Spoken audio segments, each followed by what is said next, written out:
All right, good evening, everybody. I'd like to call this meeting to order. Welcome to the special council meeting of November 18th, 2019. Madam Clerk, have we met all the noticing requirements for this meeting? Yes, Mayor. And please call the roll. Ms. Niedergang? Here. Mr. Cohen? Here. Ms. Crumiller? Here. Mr. Quinn? Here. Ms. Fraga? Here. Mr. Williamson? Here. Mayor Lampert? Here. And now please join me for the Pledge of Allegiance.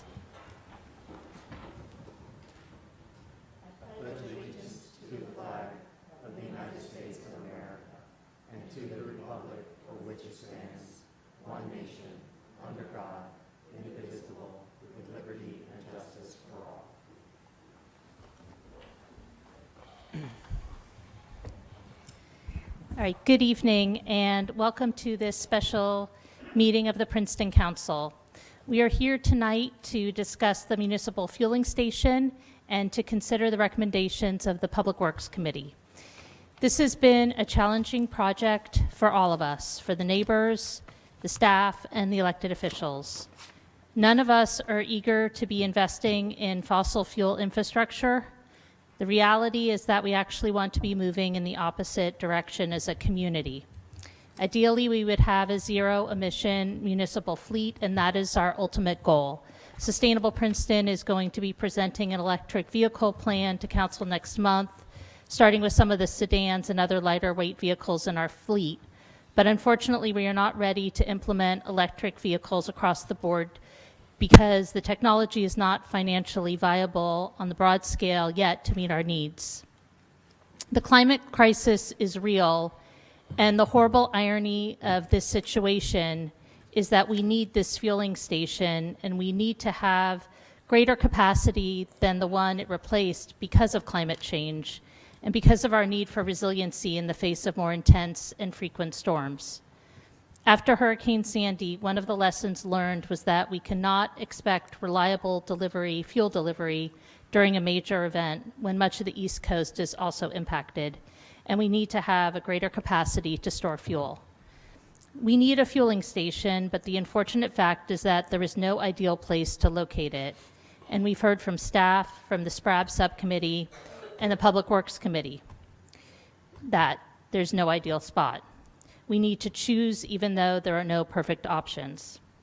I want to thank all of you who have come forward with ideas and suggestions in the spirit of solving this challenge collectively, including the neighbors, the SPRAB subcommittee, the Board of Health, the Public Works Committee, and our staff. We're going to start tonight's meeting by having Mr. DeShield, the municipal administrator, summarize the report of the Public Works Committee, and that report is also available online on the municipal website. To talk about the feasibility analysis and research conducted on various alternative sites, and to talk about steps that are being taken and that are recommended to improve the appearance of the station, mitigate traffic issues, and address environmental health concerns. We'll then take questions from council and then open it up for public comment and questions. We will then consider the resolution in front of us and discuss next steps. Before I turn it over to Mr. DeShield, though, I wanted to open up the public comment for any items that are not on the agenda. So if there's anybody who'd like to speak about something that's not related to the fueling station, this would be the time to do it. And seeing no one, I'll close public comment and turn it over to Mr. DeShield. Thank you, Mayor. I'd like to take this time now to summarize the report and the findings of the Public Works Committee. I'll start with just the background. Municipality has operated the fueling station, which is located at One Valley Road, since the early 1980s, and perhaps even earlier based on our research. This facility initially serviced the former township. It then became the fueling facility for the consolidated municipality. The school district, the Princeton First Aid and Rescue side have also used this facility since the 1990s. In 2014, the Princeton First Aid Squad determined that it needed to move from its obsolete facility on Harrison Street. And municipality-owned property on Valley Road was the ideal location for that new facility. Since the emergency service is an essential municipal service, the municipality agreed to allow them to locate on that property. And that property included not only the piece of land adjacent to Valley Road, but also the right-of-way of Terhune, which would be necessary for the construction of both the building and the parking lot.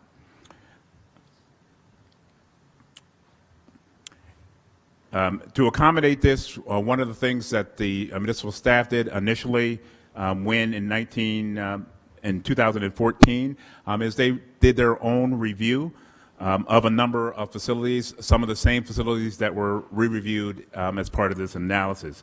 The former director of infrastructure and operations and the former township engineer, using their professional judgment, went out, identified a number of properties, and determined that the most viable solution was for the facility to remain on the property, just relocated on that property.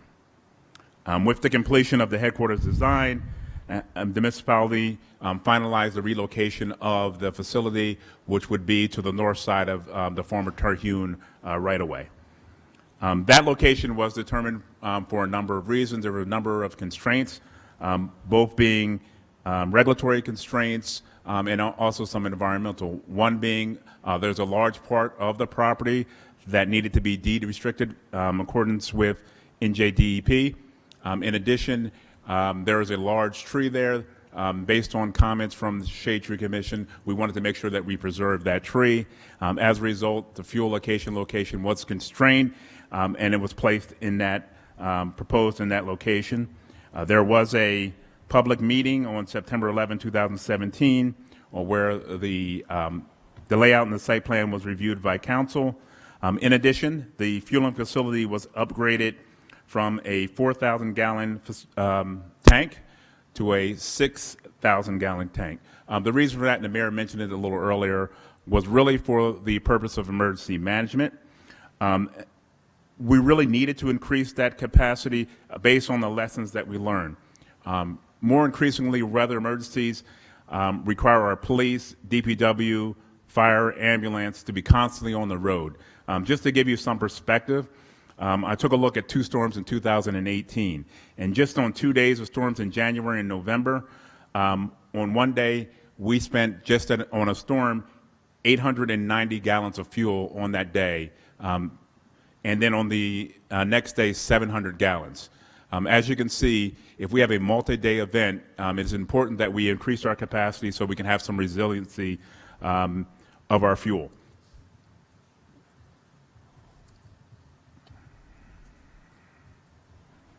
Okay, and as we began the construction, as the construction of the facility began, the municipality heard the concerns of the residents, and we took those very seriously. And I'm going to go through a number of concerns that were raised. Some of the actions that were taken are related to what their concerns were to try to address their concerns. One, being that they found that the facility was out of character with the neighborhood and had an industrial kind of look to it. Based on those comments, that we received from a community meeting, there are a number of things that were addressed. One, to address the issue, a decision was made to remove the canopy. Although the canopy is still there, that was because later on you'll see that we also looked at actually relocating the facility itself, so we held off on replacing that canopy. In addition to that, we developed a landscaping plan, and the landscaping plan would put a variety of specimens on the property to screen, and mostly using evergreens to kind of screen it from view, the facility from the street, and really make the focal point the plantings versus the facility itself. And we'll talk about later, it's one of the recommendations that we'll have later on. One of the things we have heard since we released these findings to the public, we did get a comment back. There was some concerns that some of the they believe the planning could use some additional evergreens. I've reached out to the arborist, and he will be looking at the plan to ensure that there is adequate screening on any level, on all sides, as much as we can, based on the situations on the ground. The residents also raised concerns about traffic issues. Residents expressed concerns about increased traffic at the intersection of Cherry Hill, Mount Lucas, and 206. With motorists unable to use the Terhune Road intersection, all of the traffic now had to go through the Cherry Hill, Route 206 intersection. And this was already an irregularly shaped, configured intersection, and it made that intersection more complex to actually navigate that intersection.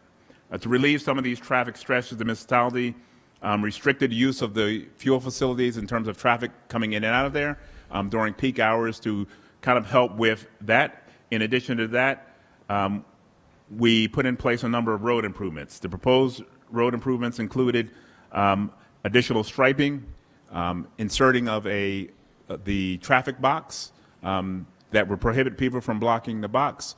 We put a number of those improvements in the site.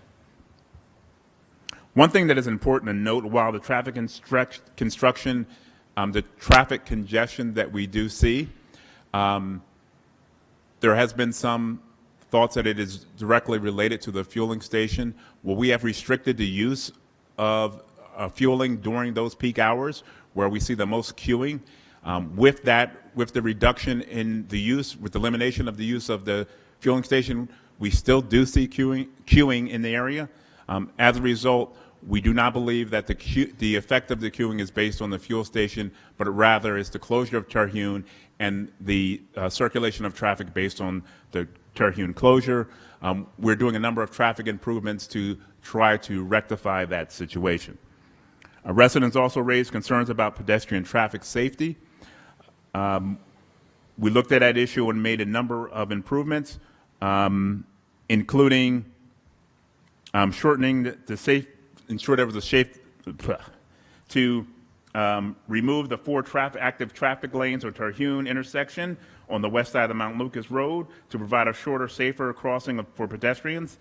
In addition, we are providing improvements that will increase the sight distance on Mount Lucas and Terhune, in addition to inserting a pedestrian island at that point to help with the pedestrian traffic there, to ensure that they're not we have no pedestrians in an unsafe condition. In addition to that, we have provided a police officer to direct traffic during those times of the day before and after school to improve traffic flow through those intersections. In addition, some residents raised concerns about health issues. Based on those concerns, we raised those issues with the Princeton Board of Health. They have reviewed these concerns and determined one of the issues being brought up was the environmental protection, some standards related to restricting the siting of facilities close to schools. They reviewed these regulations and have determined that the regulations were for facilities of a size of 3.5 million gallons. Our facilities is roughly dispensing 150 or less gallons per year, and it really is not, it doesn't fit under those regulations. The board looked at those issues and recommended that they really didn't see any health issues related directly with the facility itself.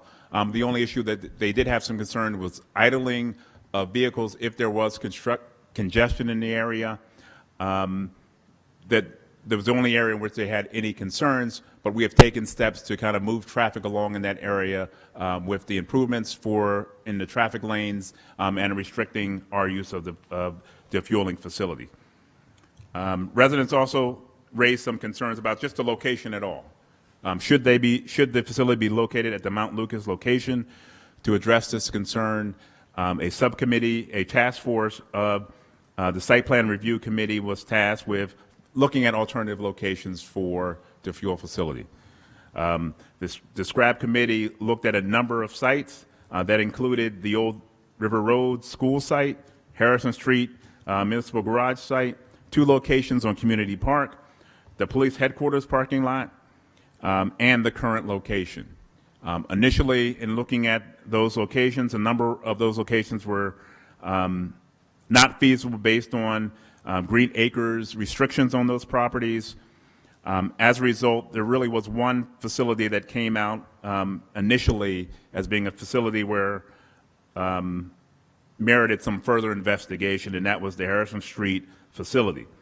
To answer some questions that have staff had concerning the feasibility of using that location. We actually did some on-site testing using one of our larger vehicles, a fire truck, to determine whether we could actually fuel in that location. Those tests concluded that based on operational needs, to use that facility would require reconfiguration that would really impact the operations there tremendously. In addition, as we ran those tests, we also realized that the traffic at the Harrison Street traffic was also an issue because of the proximity to the light and the amount of traffic in that area. As a result of that, what we tried to do, we wanted to really get some information on that traffic issues in the area. We installed cameras both there and at the Mount Lucas location, really to monitor traffic and to see what was going on those two sites. At the end of this, the scrap committee issued a recommendation and a final report, and they concluded that none of these sites that were evaluated were ideal for a fueling station, and recommended that the municipality fuel be shared by all of the locations, 3 locations that they indicated: Valley Road, Mount Lucas, and Harrison Street. These recommendations were reported to the Public Works Committee, who then did additional evaluations of the report from SCRAB, in addition to the concerns raised by the residents. The Public Works Committee reviewed those recommendations and made some additional evaluations. The Valley Road site, we reached out to the school district in terms of using that site as a facility. The school district owns its site. They have plans potentially providing as a potential future school site. As a result, that site was not a viable site for the installation of fueling operations. We then evaluated the Harrison Street site, and we've discussed that a little bit earlier of the concerns that were raised through the Harrison Street site, the circulation, traffic backups, along with the operational needs for the garage and public works operations. And then the final site that we looked at was the Mount Lucas location, the current location. And then this location is ideally suited for the fueling station based on the following. One of the things that is essential for this fueling station is emergency management and really being able to provide us with the ability to fuel our vehicles. One of the things that we have to make sure when there is a weather emergency, any emergency, that we have the ability to fuel our vehicles so that they can plow the snow, so that our emergency services vehicles can get out and protect the public. This is a site that is close enough to the municipal facilities that we can keep it clear, that will allow our vehicles to actually access it and be able to fuel at that location. The Public Works Committee also looked at a number of other alternatives. One was an agreement with the Princeton University to see if they could actually we could use their facilities to fuel. We reached out to them. The university, after evaluating the proposal, determined that the sharing arrangement would not be feasible for them. They said they would continue to help us in emergencies, but could not handle the additional traffic flow for servicing the gas needed. In addition, we also evaluate the use of private fueling station. And again, one of these issues goes back to the idea of emergency management. The use of private facilities would require us to, one, we need facilities 24 hours a day, 7 days a week, with the ability to get our emergency services vehicles in there. With a private facility, we lose control over the ability to do that. In addition, if we were to use a facility, the one facility that would potentially be available and has also diesel would be down on 206. And for our vehicles to have to travel from here to 206 in a weather emergency would leave us vulnerable in cases of an emergency. Finally, we looked at the River Road site. Currently, the River Road site has a non-functioning fuel station.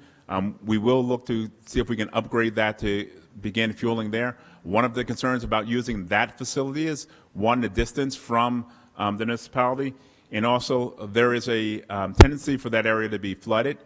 So just in during the times where we would need the fuel the most, which is during weather emergencies, it is not likely that it was unlikely that we will be able to actually get to the facility and fuel.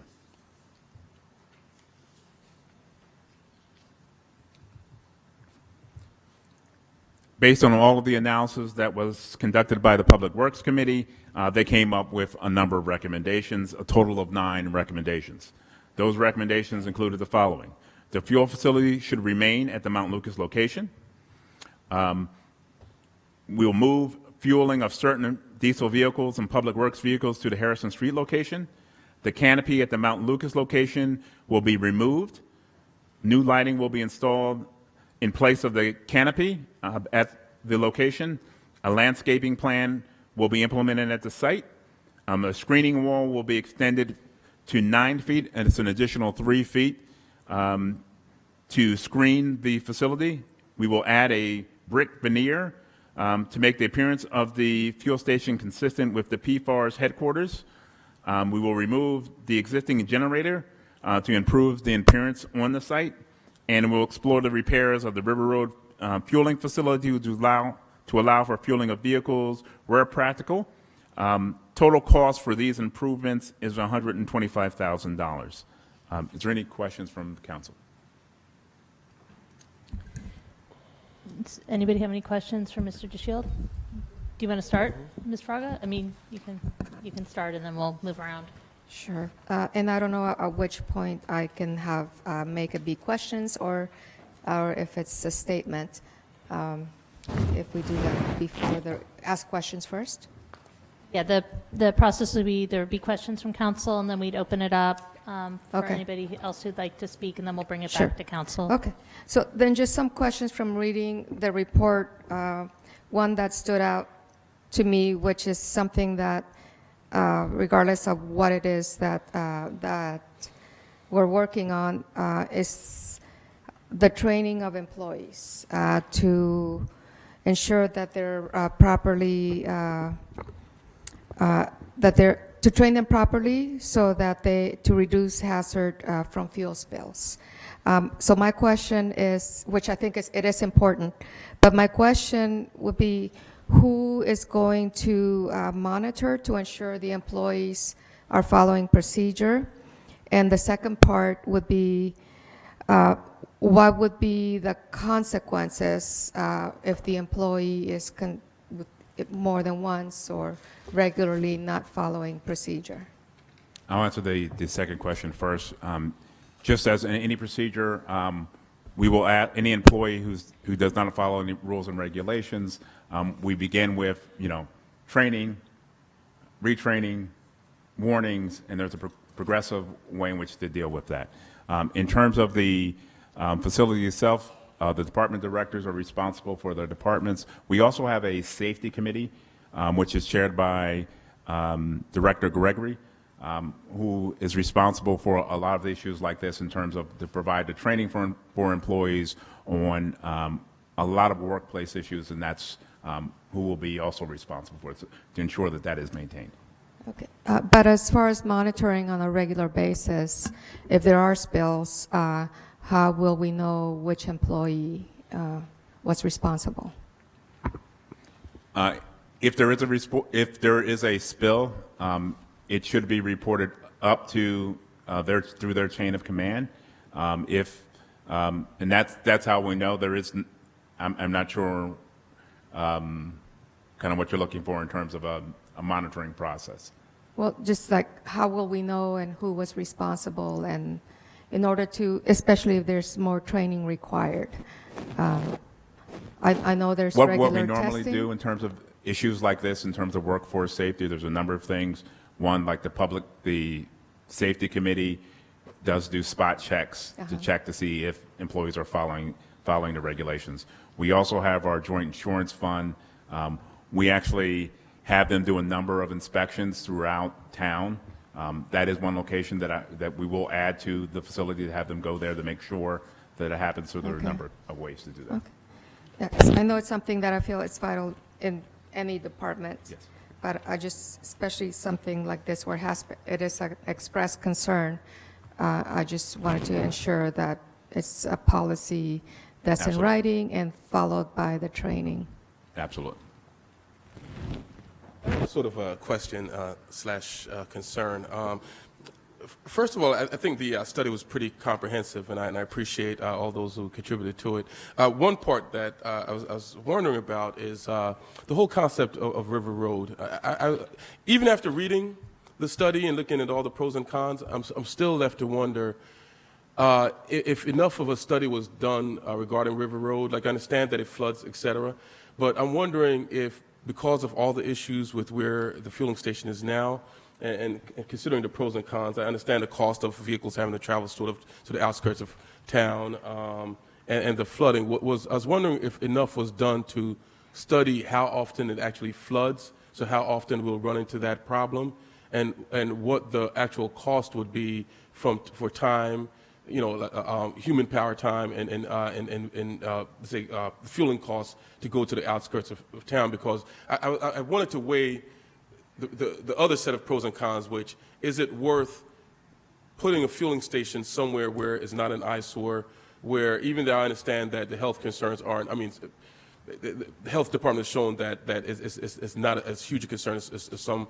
would like, some fear that it may be, et cetera. I was wondering if it's worth moving the main fueling station there and having the alternative be maybe a smaller station where the current site is, or some of the alternative sites. So for those few times, or relatively few times, when we do have major emergencies.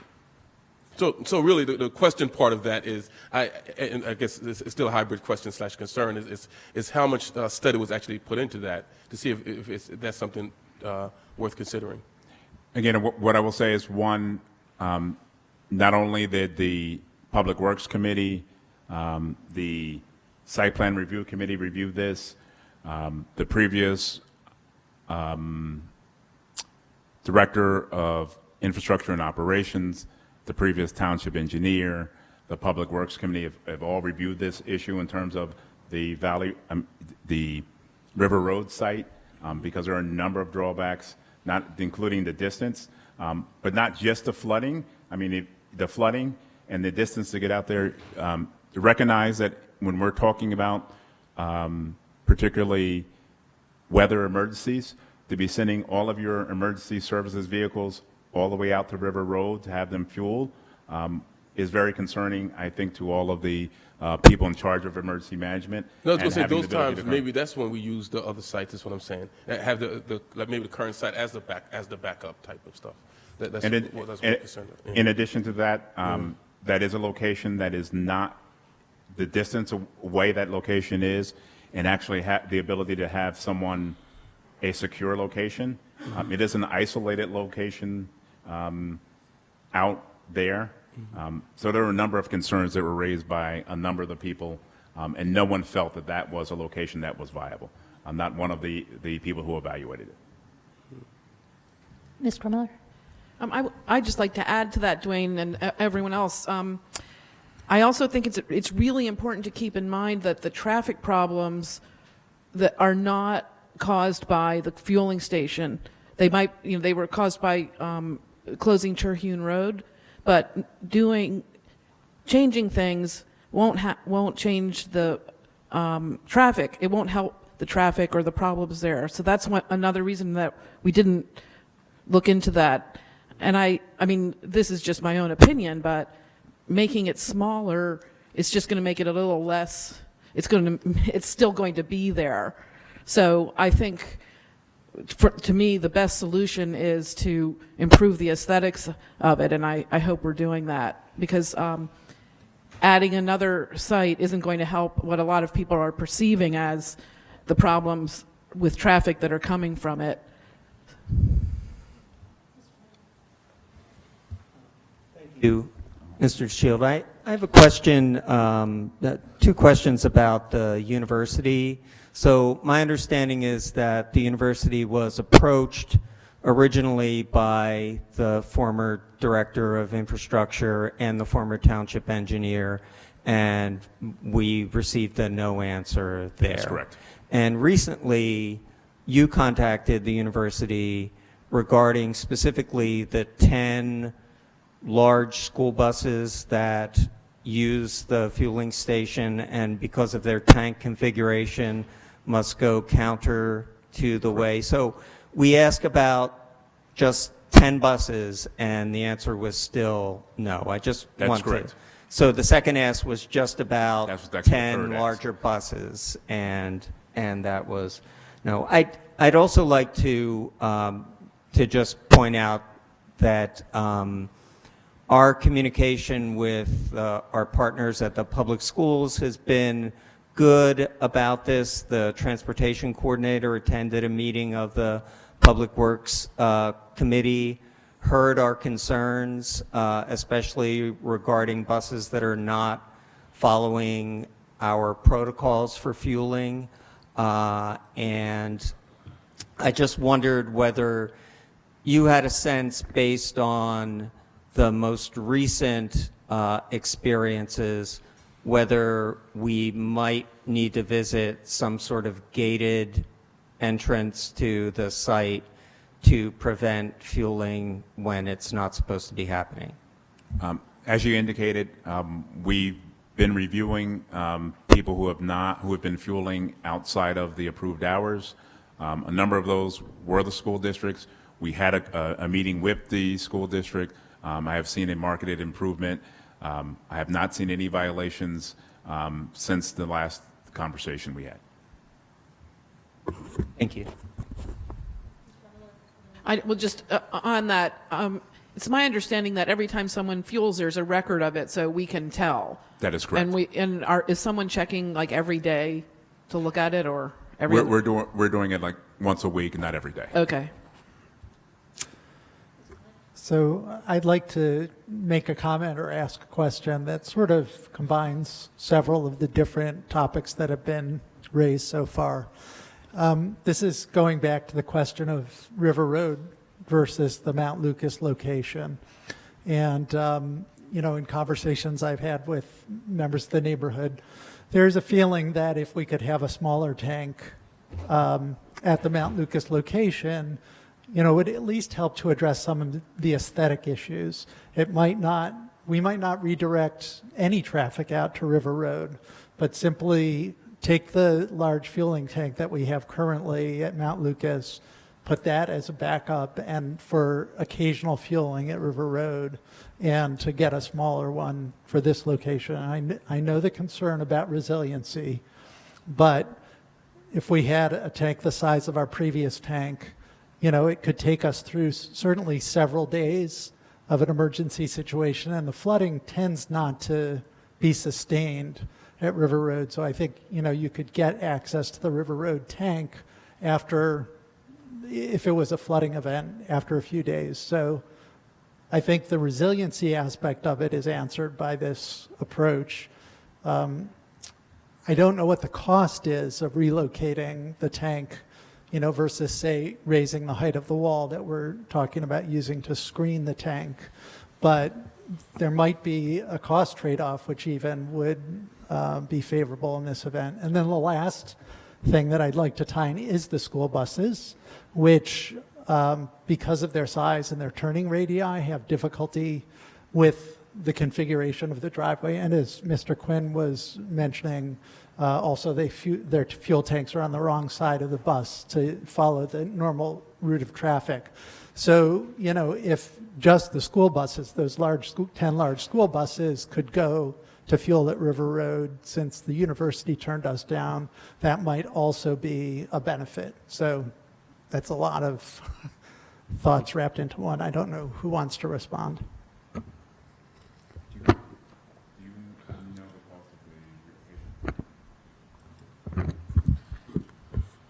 I'll do what I can on the relocation, because we have not done a complete analysis and request for a quote on that. I do also want to clarify, I have since gone back to 3 different masons to get prices to complete the wall and put the brick veneer around the existing fuel site location.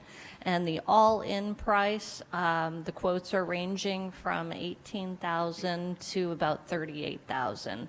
So it's not the duplication of the 38,000 plus the 46 that's noted in here. So I just wanted to clarify that the all-in cost is somewhere between 18 and 38. We had gotten a cost from the vendor to relocate the tank, the pumps, the DEF tank, and some other features of what we've got at the existing fuel station, and that price was $125,000. But we would not, under this scenario, relocate all of those accessories, correct? So if that's the case, the number would be less than $125,000. I just don't know where it would be. Thank you. Ms. Needham? Thank you. I have a few questions. Just following up on the suggestion of having River Road being an alternate fueling site. I have mixed feelings about that because, again, in the case of an emergency situation, you do want your vehicles to be able to fuel close to the heart of town, and you have both the cost of running everything out to River Road and then the environmental cost of running, let's say, school buses out. I don't know how often a school bus needs to refuel. So I'd be interested in learning more about that possibility. I'm not saying no, but I have some concerns about it. So I do have a few questions. I'll try to be brief because I know a lot of people want to speak. So one of my first concerns is environmental. The report about the fueling station indicates that there is a rain garden for runoff, and having checked with my friends at the watershed, they suggested that if you just use the rain garden, eventually the rain garden will become contaminated with hydrocarbon runoff, and you'll have to deal with that in some way. So they suggested a device called a manufactured treatment device for pre-treatment to remove the oil and grease. And this would actually be something that should be used not only at the Mount Lucas site, but any site that we have a gas station, unless there's an alternate plan for dealing with the spills and the runoff. So is that something you could look into again, whether the station stays here or moves or whatever? One comment I will make, the rain garden itself is really for the stormwater management. It is not for the spills. If there are minor spills, it does help, but that is not the purpose of it. But of course, we can look at additional. So then what is the mechanism to deal with any spills that happen there? There is a set of guidelines from the DEP regarding fueling stations fueling facilities for municipal stormwater management. And it's very clear that we have spill tanks on site. There is a protocol to, as Mark had said previously, that you alert people up the chain as to the spill. It's something similar, I think, to what some people saw out on the street on Mount Lucas from Sunday night, where there was a vehicle that lost a lot of fluids on the roadway, and you see the kitty litter that's out there. That's pretty much similar to how it's taken care of, is that you have this absorbent material that is used to capture the spill and then disposed of properly. So rain gardens are used quite frequently for non-point source stormwater management, water quality management. So they're frequently downstream of roadways and inlets that capture the oils, the petrochemicals, the rubbers, the heavy metals that come off of vehicles. So it's a standard practice that those type of contaminants go into a rain garden and get treated before the water gets discharged downstream. And so it's like with any facility, at some point you're going to have to do maintenance on it because also the soils will get compacted. Right. So you'll have to clean it up every once in a Okay. while anyways, regardless of its location. Okay, thank you. One of the concerns that residents have spoken about is the lights from the canopy, and I know we've agreed to remove the canopy, but there do have to be some lights installed, and just want to make sure that they're calibrated in such a way that they're not shining in anyone's window. Is that, can we make sure that we're thinking about that? Absolutely. We will, as we do the design, as you know, the canopy is being removed. As we design for the new lighting fixtures, we'll ensure that we mitigate any light spillage into the neighborhood. Okay. And I have a bunch of questions, but I'm going to eliminate some of them because I know where there are a lot of people who want to speak.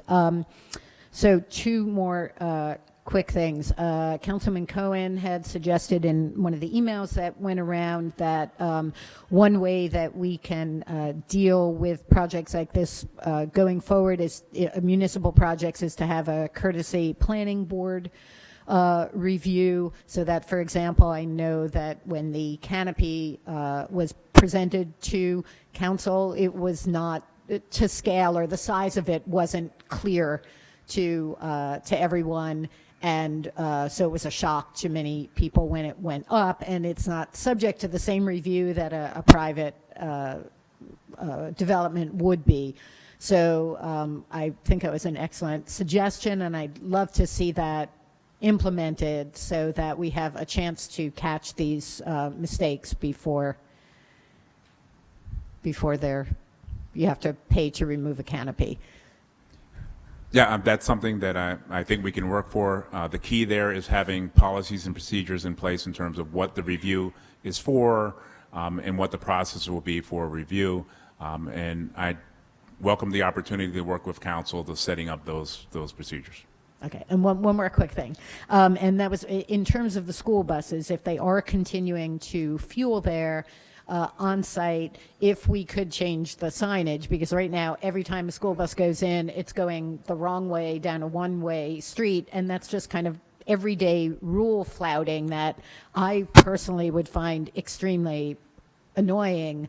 And so I wonder if we can change. I know this is maybe only papering over a problem, but I think it is actually important that rules be followed, and if the signage can be changed to indicate that school buses only are allowed to enter this way, and then dictate that they can't then try to make a UE to go the wrong way, and that they have to feed into traffic on Witherspoon / Mount Lucas the correct way.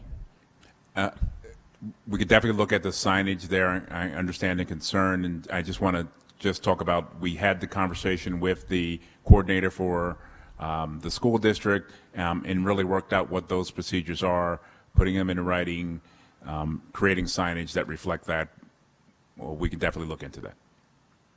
And if I could just answer Councilwoman Niedergang's question about the bus fueling, the large buses need to be fueled every day if they're doing morning, afternoon, and after-school activity runs. The smaller buses require less of that, but if a bus does a run in the morning and in the afternoon and after school, it needs to be fueled every day. Mr. Cohen? I have one other question for Ms. Stockton.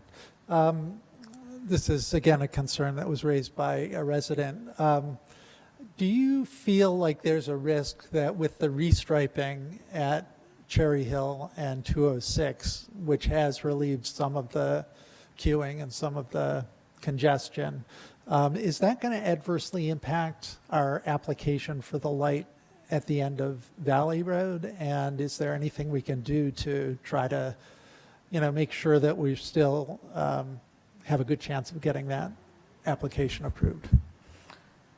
Well, all of the decisions are based on data. And so I think DOT's position will be that they need to see the current data, and I think we can provide a good background as well as a forward look as to what else is proposed in the area, right? So if we do have the school district proposing a school at Valley and Witherspoon, that can be incorporated into a traffic analysis as well. But again, everything's based on data, and that's what we have to follow. Thank you. I had a couple questions. The first was the original fueling tank that was there was above ground, but there's been a lot of suggestions and questions about whether this one could be either partially buried or all the way undergrounded. And can one of you speak to that? Sure, we did check into that option. As hopefully everybody knows, the reason for changing the underground tank in 1994 to an above-ground tank was that there was some spills and contamination related to that tank. And we've been remediating that site until actually this year with soil and groundwater improvements. So that's one of the concerns, is the environmental impact of putting in an underground tank. The laws are very stringent in relation to underground tanks. We have to have licensed operators either on staff or under contract. There are testing and inspection requirements as often as every 30 days, and then up to 3-year cycles. And just the constructability at this location in and of itself, we would be looking at a hole that would have to be 14 feet deep and a 30 by 30 footprint to be able to fit, what is needed with an underground tank and the containment system in that location. So it's quite a project. Does that answer your question? Yeah, thank you. And I know that there are a lot of traffic concerns in this area, and it's really great that there's so many kids who walk and bike to school, and we did not want the activity at the fueling station to further complicate that at all. So we do have the ban of use of the station during the times when kids are either walking to school or walking home from school. But could you talk, and I know tonight's discussion is on the fueling station itself, but I think the neighbors are here, and I think there's a lot of concerns about just traffic in general in the area. And if you can just walk us through what's been done so far and what's being planned and what's being studied for future improvements, I think it would be helpful to orient everybody. Mm-hmm. So in April, we restriped Mount Lucas Road to provide more channelization for the turn lanes that didn't exist previously. We also striped and put up signage for the intersection block that do not block the box area. And just as a follow-up on that one, I know there was a question about enforceability, and it is a state law for do not block an intersection that can be enforced by Princeton police. So then the next step is DOT made the changes on Cherry Hill Road with the striping to redesignate the lanes and create the additional lane westbound. And there was a traffic signal timing change as well that we had requested, and I have not counted the signal, but I think it is in place. I drive through there twice a day. Then the next step is with all these changes, we also have our road improvement project that is underway to make a lot of changes with the pedestrian ways in that space and repave the road. So that's an ongoing process. After that is completed, we'll be working with our traffic engineer to look at the traffic counts for the area and analyze to see what improvements are now necessary at Valley and Witherspoon as well as Valley and 206. In addition to that, we have heard the concerns about the additional traffic that is finding its way around in this general area, and we will be working with our consultant to do traffic counts and analysis at about 8 other intersections in the area. And then the idea is we will put all this information together to bring back to council so that we can make, again, those data-driven decisions as to what the next steps are. The goal would be to have a package submitted to DOT with a traffic signal request at Valley and 206, and then see what else is needed elsewhere. Some of the other areas that we're looking at for doing those traffic counts are Valley Road, Terhune, Harrison, that core area, to see if there are better ways to work traffic from origin to destination without always going through this pinch point. And I'll just comment that Valley Road actually is one of the routes in the traffic calming plan that was passed just 1 or 2 meetings ago. So that should help as well, with at least with pedestrian and bicyclist safety. And Terhune as well. Yeah. Yeah. Valley Road is a better place to bike if you don't want to go up the hill. Okay, are there any questions for council at this point before we open it up? The public? Okay. So we'll start. There was a sign-up sheet, and only one person signed up, but I assume there's going to be more than one person who'd like to speak. But we'll start with Dennis Shield.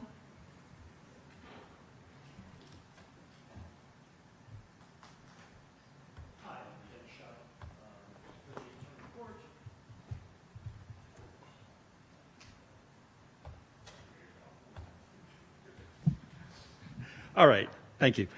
Dennis Scheil, 8 Turner Court. What I want to talk about is, if we go back, take a step back, away from what's currently going on. The decision was made to put the Princeton First Aid Rescue Squad on a spot of land over there. The building that was proposed and designed. I'm sorry to interrupt, but can you either just hold the mic with your hand or speak right into it? Okay, how's that? Much better. The building that was proposed was pretty much fills the entire site, which caused because of parking concerns, caused the closure of Terhune Road. That's caused the parking issue, the traffic issue. It always was a bad intersection. It's just gotten worse. And, you know, I found it interesting to look at the Public Works report to see where it was admitted in the Public Works report that the First Aid and Rescue Squad folks would be parking across this Valley Road in the municipal lot, as well as in the lot behind, just because of the requirements for, you know, if they ever had overflow or whatever. But in the end, that lot started the whole thing downhill, because now we had a fuel facility that was located where PFARS is being built right now. That fueling facility had to be relocated. Where to put it? Now, the place where it was okay, because if I recall correctly, had once been a municipal building there, an older one that was torn down prior to the start of construction. The fueling facility it had kind of an industrial look to it, so it didn't really go out of place. But now, what do we have? We have a gas station, and that's what I have to call it, because it doesn't look like a fueling facility anymore. It's not an inconspicuous little pump. It is a gas station that council, planning board, whomever decided that would be a great place to put one. It is not an ideal location. It sucks. I mean, that's a technical term, but, you know. The problem is, if you look at traffic flows, if you look at what is required for people to get there, to get to that fueling station, with the additional traffic mess that's caused by the closure of Terhune, it is a suboptimal place. It is not an ideal location. What we see now is traffic, and I have to show this, so I have to unfortunately go two hands, to the contention that there is no queuing. I provide you with Exhibit A, which is a photograph taken by my daughter. My wife and daughter leave every morning between 7:15 and 7:25 to go to PDS Stewart. And they see, let's see, dump truck, garbage truck, pickup truck, and a small garbage truck, which is making a left-hand turn to try to get into the fueling station. This was taken within the past 30 days. I don't remember the exact date. I'm not sure I want to get that guy driving the garbage truck in trouble, so maybe I'll just keep that information to myself. But this is the kind of thing that is going to happen. People need to fuel. And, you know, we have our chief of police sitting here. If a police officer has a choice between running out of gas or filling, what's the choice, right? I mean, he has to fill. There is no choice. So what we're looking at now is what I believe was, you know, I'm sorry, but I believe the purpose of this meeting is to simply justify the decision that's already been made and stamp it and be done. If I take a look at the report, the report basically goes through all of the available options that were presented by the Site Plan Review Board, attempting to find perhaps an alternate location. But, well, that tells me I need to speak up quicker, right? But in the end, what we have is we have a fueling station that never should have been put in a near residential neighborhood, destroying a number of trees, I know not the big one, across the street. It created a situation where now trees were torn down on the house across the street from the fueling station, which also blocks that residence's screening or prevents the screening of the lights from the fueling station. This should never have been put there. And if you make a mistake, the best thing to do is just to say, you know what, this is not a good place. Maybe there were two other locations that were in the site plan board. Those were suggested, but those weren't good either. That doesn't mean this is okay. That doesn't mean that Mount Lucas Road is the place to put it. That if you look at the way the cut-in is for the vehicles, large vehicles have a tough time getting in. It really doesn't work. It's up to the council now to just say, let's put an end to this. This is not the right place to put a fueling station. We need to find a better spot. Temporarily, okay, it's there. I mean, that seems to be the only pro. It's there. You know, there's a lot of cons. We need to move the station. That's all. Thank you.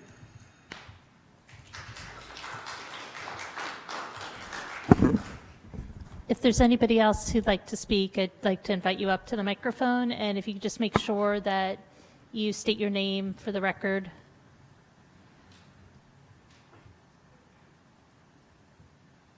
Hi there, Austin Clayton, 93 Mount Lucas Road. So, you know, I wasn't planning on speaking tonight, but it was very frustrating listening, and I appreciate, Mr. Daschle, that you came and did that report, but honestly, I think the thing that frustrates me the most about this now is that you've just manufactured a crisis. There is no history or evidence or concern that emergency vehicles in Princeton have this terrible history of not fueling. Tell me one vehicle that ran out of fuel in Princeton during a storm.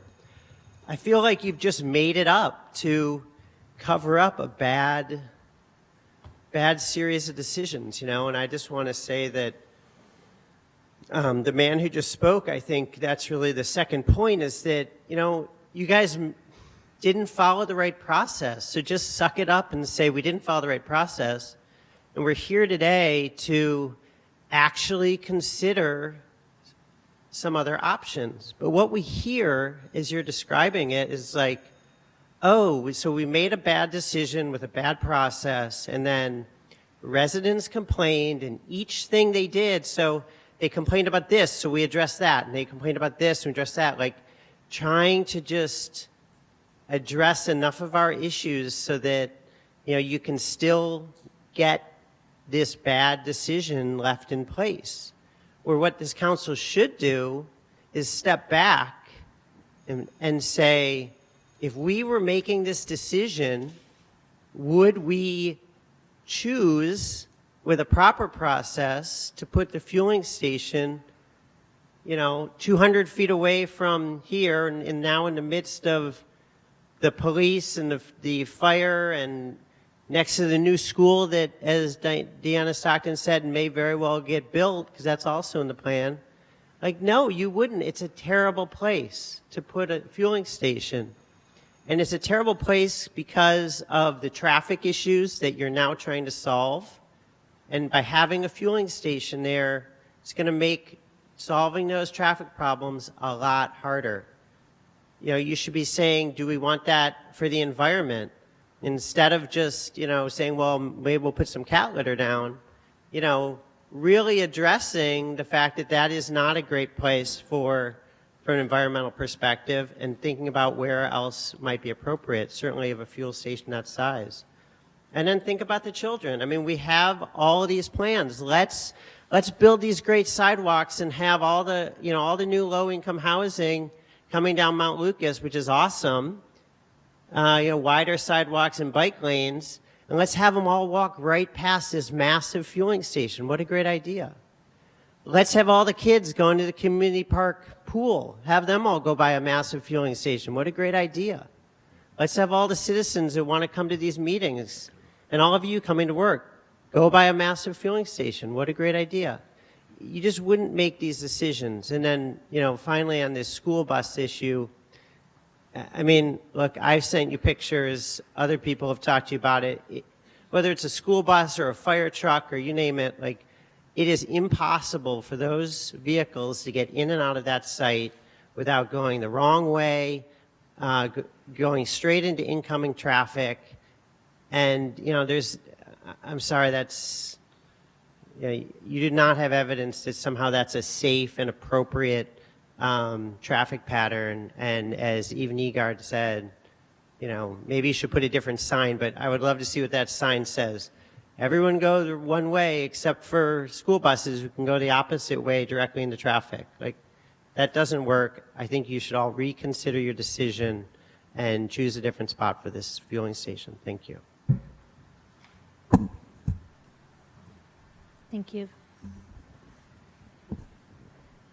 I would just please come up to the microphone if you'd like to speak. You don't have to wait to be called on.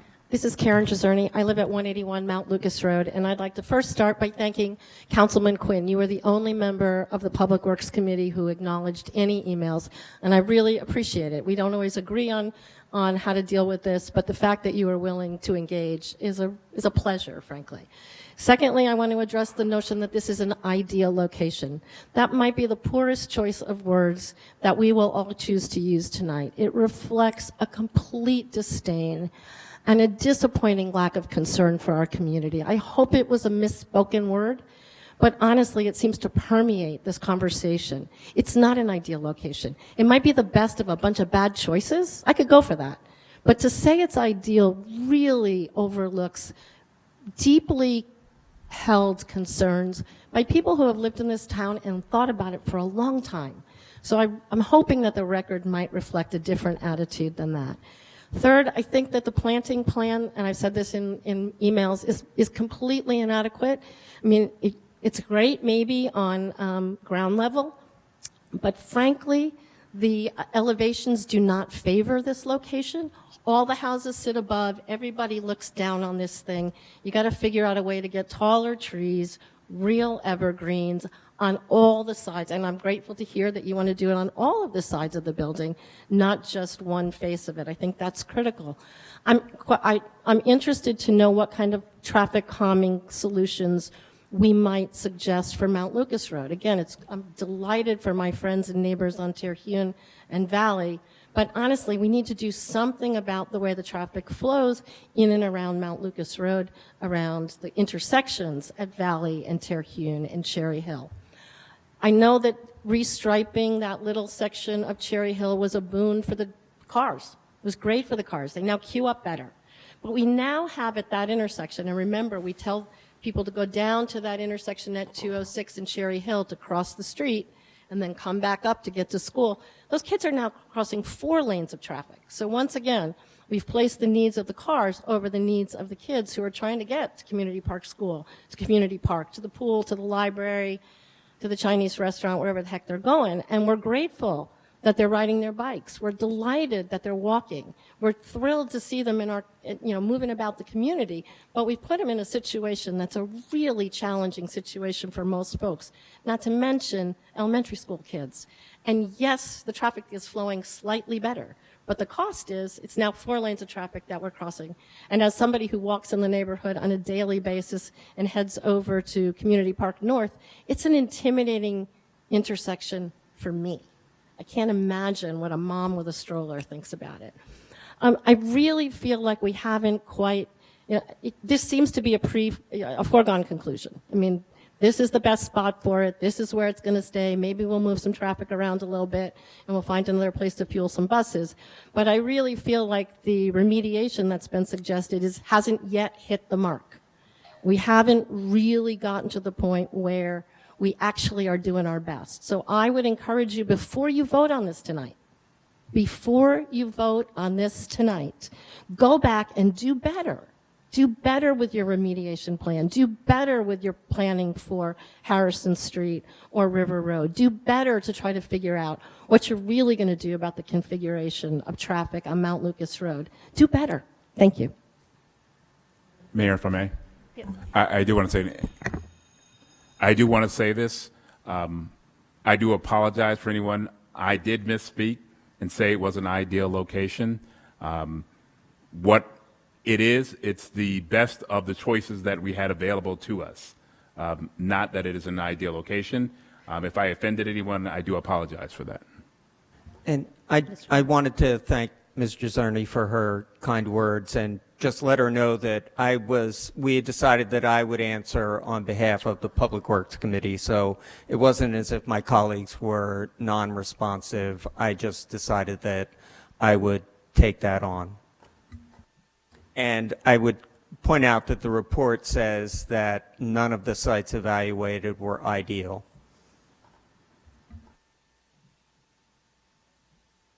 Hi, I'm Bill Wolf, and I had tried to get a group from SCRAB to agree. Can you make sure you're speaking directly in the mic so people can hear you? I'm sorry. Oh, you can't hear me? Yes, speak right in the mic so everybody can hear you. I'm going to try. I'm Bill Wolf, and I chaired the subcommittee of SCRAB that looked at this. And what I wanted to say first is what Mark just said. I heard in Mark's remarks that this was the best of 3 bad alternatives, which was also a pretty good summary of what SCRAB's report was. And I think Mr. Zerny hit it right on the head. There were actually 2 SCRAB reports, and I'm going to take a minute to address the second one because I think it gives a context for the discussions of this one. The second SCRAB report that hasn't been mentioned tonight recommended that this municipal fuel station should be reconciled with the newly adopted climate action plan of the municipality. And I'll go through a few of the specifics of that. The goal is to move away from gas diesel vehicles to electric. There was a suggestion that on a temporary basis, a card system could be set up to fuel public vehicles at private gas stations if it looked like the investment in the infrastructure for a short term solution was too much.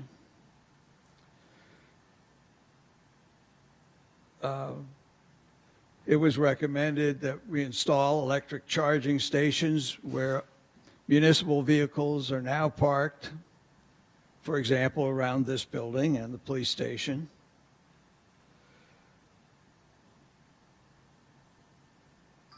For now, private vehicle owners could utilize the station and pay to charge. As our municipal fleet converts to electric, which should be within the next 10 years, the charging infrastructure will be perfectly located and ready.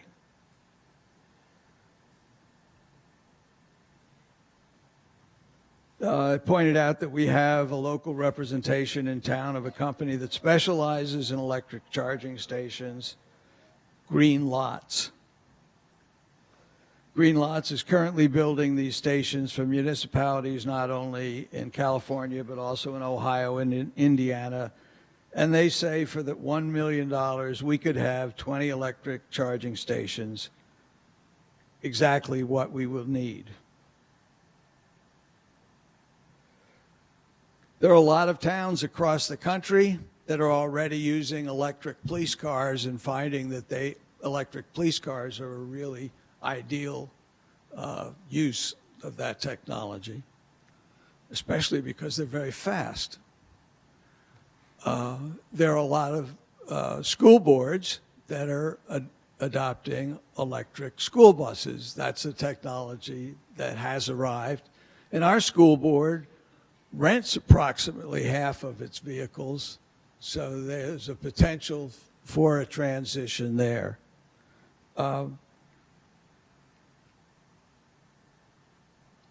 So I'm not going to describe that in any more detail, but the context for that is that our group really felt that this is a temporary situation.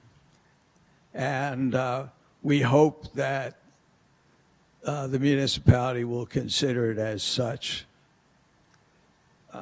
Then I want to go to the first report, which I feel good was somewhat recognized in that we concluded, since we went down to 3 sites and still concluded that none of them really could handle the volume that was being asked of the current site.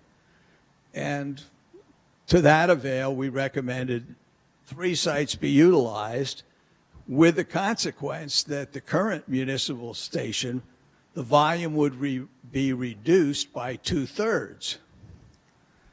It's our feeling that much of the problem is alleviated if you reduce the volume of traffic significantly. That leads me to the one real problem I have with the plan that you're considering, and it's a one of quantity. I think the recommendation was that only the Public Works diesel vehicles would be charged at the Harrison Street station. That would represent 15% of the vehicles that are currently using the municipal station.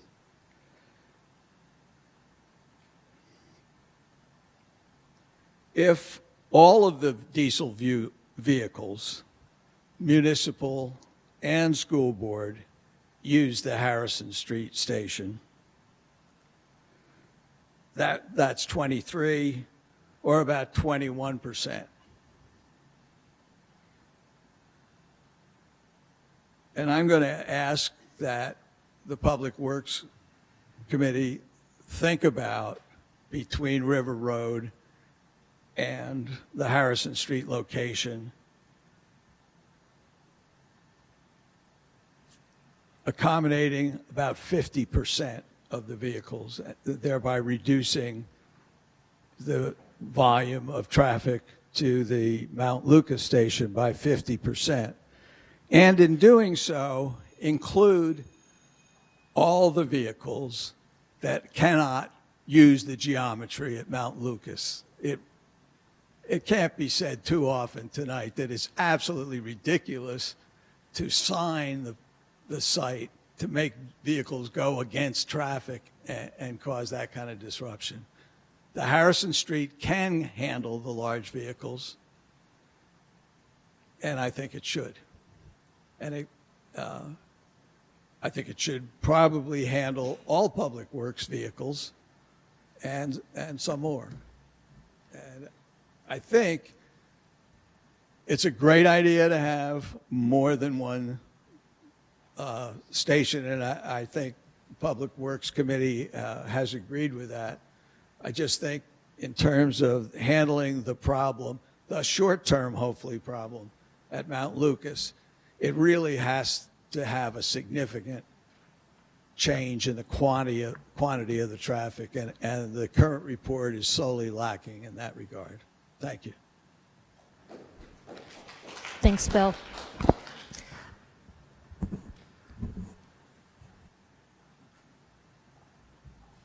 Hi, my name is Huck Fairman. I live at 103 Mount Lucas. I have some questions about the Board of Health's conclusion that there's not a health problem at the current fueling station.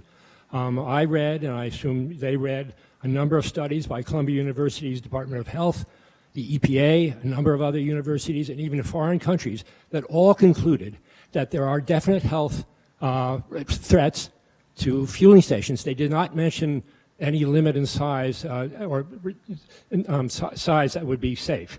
I think it's ridiculous to say that there be no spills in delivery, no spills on refueling. All the tanks, no matter how big they are, have venting pipes and vent the emissions, which can be carcinogenic. Are you willing to say, or is the Board of Health willing to say, that none of this will be a threat to the people living there, the kids walking down? What about the people working in the first aid station right next door? Are those all going to be safe, even if this fueling station doesn't match the size that was recommended? So I think that should be looked at again, and I still think it's a real health problem for anybody in the area, and I hope the town will recognize that. Thank you.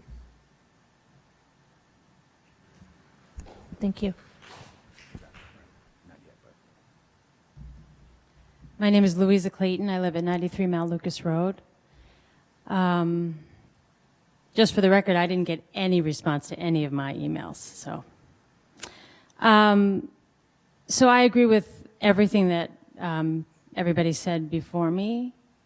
I will say that the traffic is the biggest issue right now for me. I was this morning, took the dog to Mountain Lakes.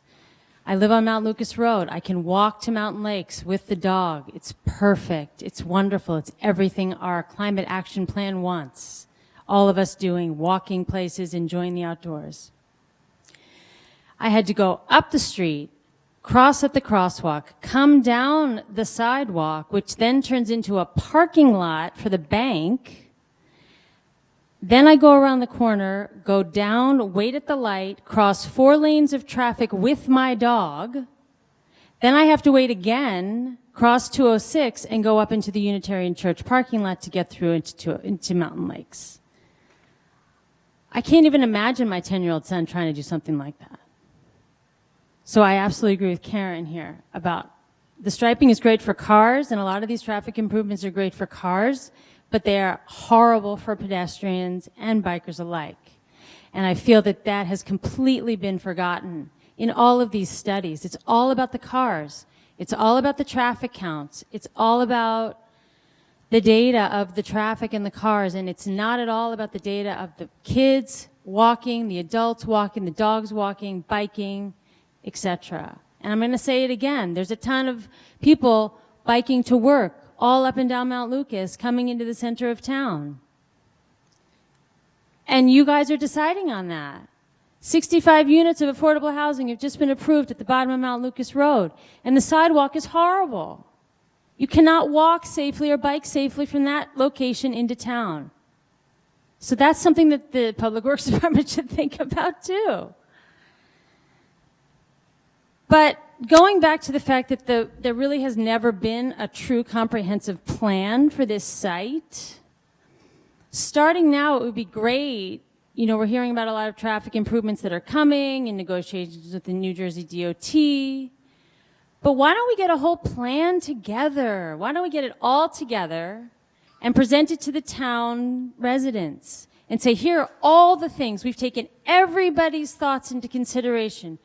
The Princeton Environmental Commission, SPRAB, the Board of Health, the Shade Tree Commission, the Bicycle Advisory Committee. We've taken all of their thoughts into consideration, their recommendations, and we've come up with this huge master plan for this location.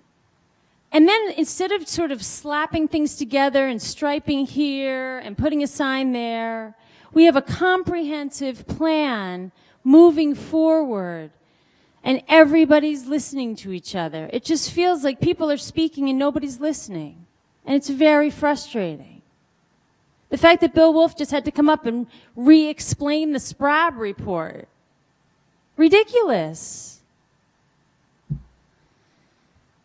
The landscaping plan, there are not that many evergreens in the landscaping plan. So I'm glad that that will be reviewed.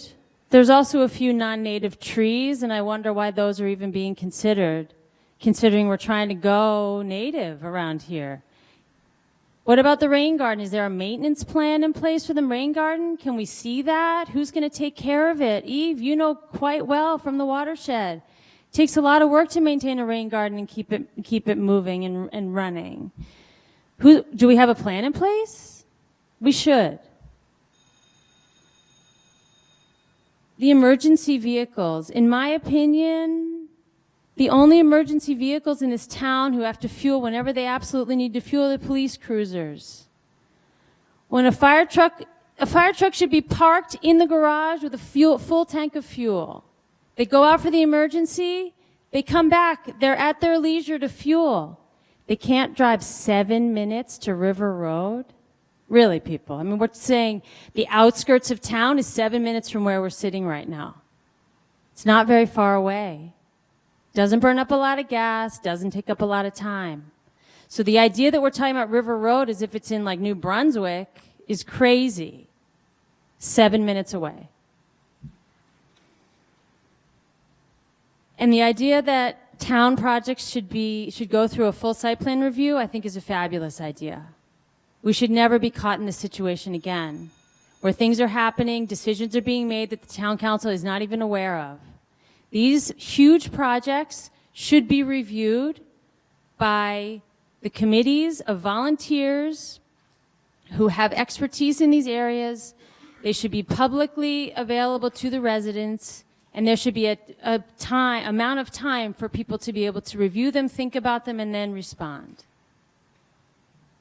I hope you don't take a final vote on this tonight. There are too many unanswered questions. There are too many unanswered details. There's too many things that have not been taken into consideration. Thank you.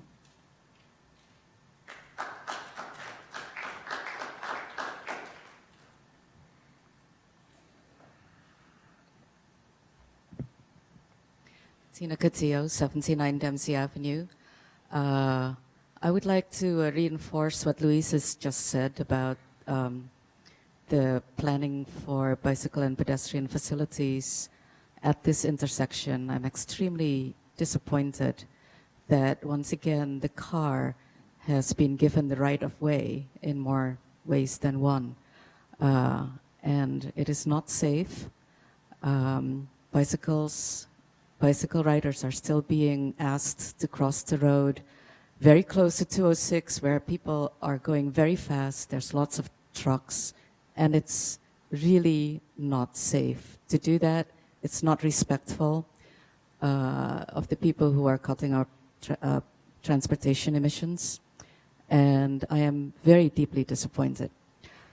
I am also appalled to hear that our school buses need to refuel every day.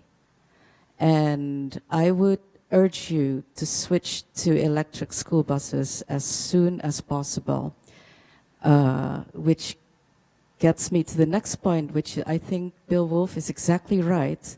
This is going to be a temporary facility because, of course, we are going to switch our fleets, our municipal fleets, to electrics, right? Right? And so I would urge you to think very carefully about doing expensive things like moving it down underground. That's going to be expensive. And why do that for 5 to 10 years? I would also caution you about the River Road sites. I know it's nice and out of the way, but it does inundate. And if you do the planning, I would ask you to please consider that in North Carolina, they had 2 1,000-year floods in 2 years. So those, with climate change, those things will need to be updated, and I would like you to ask that you please keep that in mind. But, you know, switching to electric has more benefits than that, because the reason why we're all fighting about this is because it's nice and cheap and convenient to have that fueling station in one place. But if you had an electric fleet, you could have a distributed recharging network. It's going to be much more resilient. You could share it with the rest of us, which would be great. And you wouldn't have to put so much pressure onto one spot, because we all live here, and I think it makes sense that we all share the you know, the burden. I hesitate to call it a burden, but that's really what it is. So I am really looking forward to hearing your plan for a switch to electric, and to hearing an updated plan for this fueling station, and what your plan is going to be. Let's be proactive. Let's not be reactive. Let's think 5 to 7 years ahead. I'll still be here paying taxes, and I want you to look ahead that far, rather than making a mistake and then have to like scramble and do something else, which is expensive. Which, by the way, if you switch to electric, the upfront cost is higher, but the cost over the lifetime of the vehicle is much lower, and that's not including any healthcare costs. Maintenance costs are much lower, and I think it will benefit everybody. Thank you. Thank you. You might have come in a little. Think you might have come in a little after we started the meeting, Tinica, but I had mentioned that Sustainable Princeton's coming in with an electric vehicle plan for the town next month. But right now, it's mainly going to be for sedans and lighter weight vehicles because of what's available. But if you're interested, come back in December for the Sustainable Princeton report for us on that.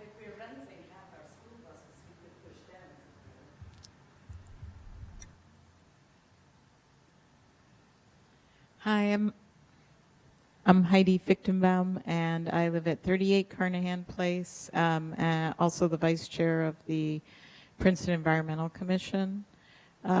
We had residents come and meet with us at our meeting this past week. They're very concerned, obviously, about the environmental issues as we are. Probably for us, one of the biggest concerns is the treatment of stormwater on the site, and I understand there's supposed to be, rain garden. We had actually attempted to review the application, this portion of the application, and then we were told, no, you can't review it. Obviously, I think that kind of approach is not ideal. I think having the eyes and ears of boards and commissions to help planning board, to help council is a really good idea moving forward. But that being said, there is the, it goes without saying that there will be fuel that will get spilled on the ground. Impossible for that not to happen at a fueling station at some point.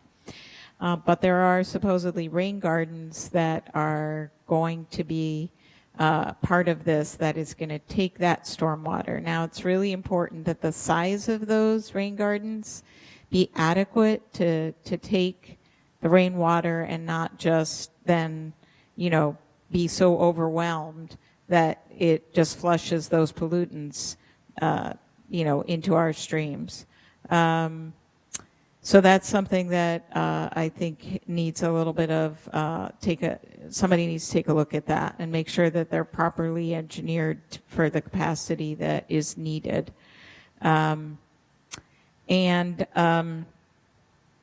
The other is just the irony of this particular, and I know that this fueling has been in that location for a long time. In my view, something having been somewhere previously is probably not the strongest and most compelling reason to leave it there. At the time, it was, first of all, underground, so it didn't have as much of a, or it was, where it was sited did not have the same visual impact, let me put it that way, that it does now. This is a much larger tank, and feels much closer to the edge of the road. In addition to that, the irony of this supplanting the walkability in favor of fueling vehicles with greenhouse producing gas fuels is sort of difficult to swallow, given that we just passed this climate action plan. So on the one hand, we passed a climate action plan, we're concerned about the environment, but on the other hand, we made it difficult to walk and ride your bike, and we have this very prominent display of a fueling station. I'm also concerned, so those are sort of some of the environmental issues, and I really think walkability of our town is a very important environmental issue. In addition to that, I was speaking to someone the other day who has a friend who actually is in a wheelchair, and quite often used to use the pathway that led them through this site over to the Unitarian Church and to Mountain Lakes as a way of enjoying, the out of doors and reaching a facility that was important to them for their, their religious life. And that person can no longer access those locations. Again, from the standpoint of universal access and the fact that we have impeded individuals who are not, have the same mobility as someone who could even walk, is of grave concern to me as a citizen. And then last but not least is the fact that our master plan calls for us to enhance our gateways, and clearly this is the civic gateway to our town. There's no doubt in my mind that this is a gateway much like, the two ends of Nassau or Washington Road is a gateway to our town. And a fueling station just doesn't say gateway to me, all right? And I'm really disheartened that there was really no thought given to what the master plan calls for, which is that, these sort of things should be compatible with the adjacent neighborhoods, which clearly this is not, that it should be enhancing our gateway, which it clearly is not. And I saw the renderings of the landscape, and quite frankly, when I saw the wall, it reminded me of other walls that have been in the news lately, which is, You know, you put up this big wall and a few shrubs in front of it, and what does it say? It says, wow, there's a really ugly thing, horrible thing that you do not want to see behind this wall. It is in no way well thought out or artistic or welcoming, and I just think that that needs way more study than we have given it. If we have any hope of,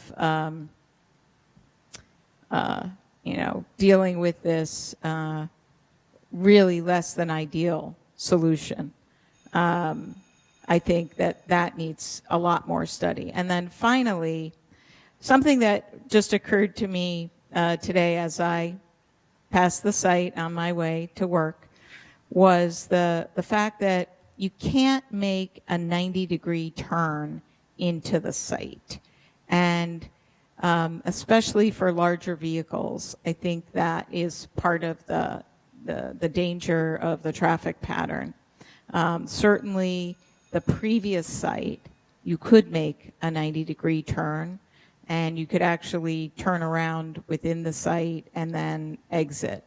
And so I think that's was a planning issue that was not well thought out in this particular location. And quite frankly, the reason you don't have that kind of a enter and exit situation is because there just isn't that much room.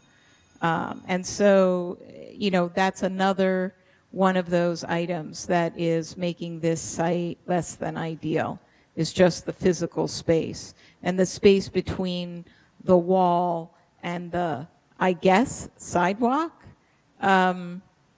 Eventually, I hope, is so minimal. There's very little opportunity to do something that is, reasonable from the standpoint of trying to integrate this thing so it's not just so damn ugly is really the way I guess I'm going to characterize it. It's just, that is what it is. Okay, thank you very much.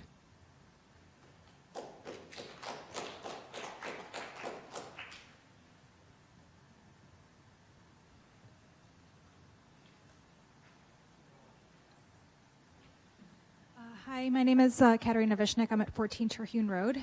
And first of all, I'd like to thank everyone here for the work that you're doing at this intersection. I think it's really made a big improvement. The sidewalks, I'm looking forward to seeing the completion. I think it's going to look really beautiful.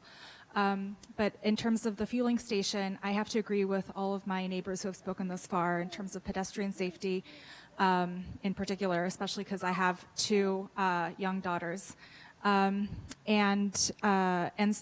environmental issues with the fumes from the gas station. Those are very concerning for me. But in particular, one thing that I think affects me, and also it's been mentioned, everyone who looks down onto the fueling station, is the light pollution. I know that the canopy is coming down, which is wonderful, but there has been mention of new lights coming up, and I'm wondering, are they going to be as strong as the ones now? Because, I have a photo evidence to show you that I took at 5 o'clock in the morning just 2 nights ago, where with the PFARS building, which, by the way, has the lights on all night. I don't know why that's necessary, but the lights are on all night. And the fueling station, I don't know why someone had to fuel at 5 o'clock in the morning, but it was like daylight outside. It was blaring through our bedroom window. And I am also aware that there will be shrubbery that is going up outside of my house in particular, but I'm not sure that that's going to be enough to block if the light stays the way it is now. So I would like to kind of ask, first of all, to reduce lighting, and secondly, to reduce the hours of fueling. Why is it necessary to be able to fuel at 5 o'clock in the morning? Can we have like a nighttime limit of, past a certain time to not fuel? Because it is a residential neighborhood, and those, I'm sure everyone at Mount Lucas and up Terhune Road can see when the lights turn on. So yeah, that's a question. Can we have a time limit on the fueling? Thank you. Yeah, I think we're collecting all the questions, and then we're going to try to answer okay, them. yeah, sure. But Yeah, okay. Yep, thank you.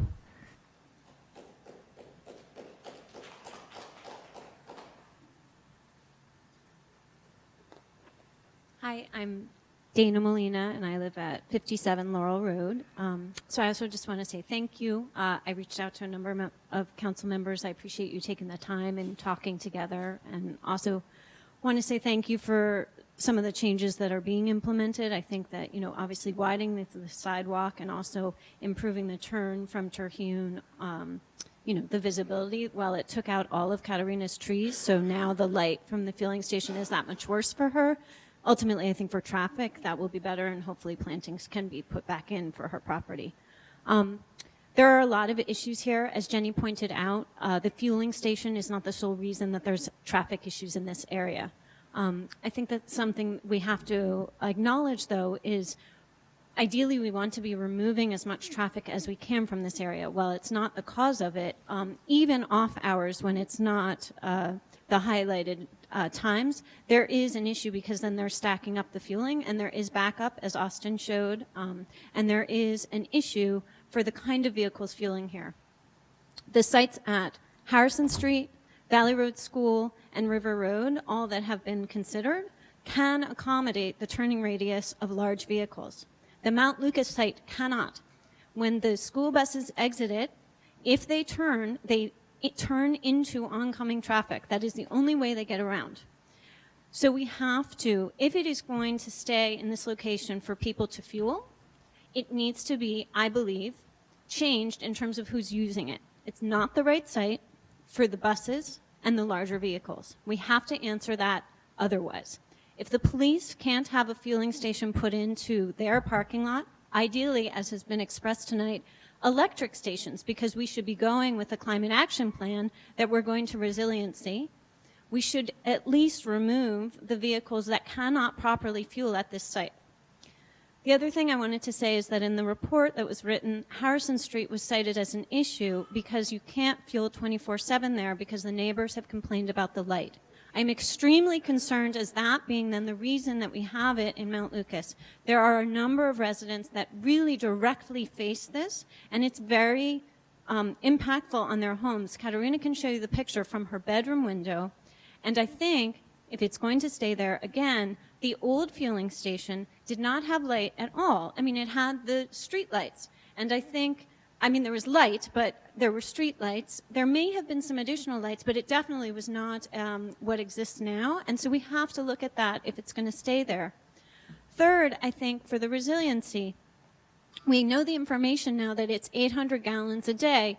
I definitely do not want us to be in a position where we can't properly service our town. Okay, so I want to start there. But a 6,000 gallon tank instead of the 4,000 that was there, I don't see the rationale for it when you can potentially have tanks in other locations and don't have to have this size of a tank.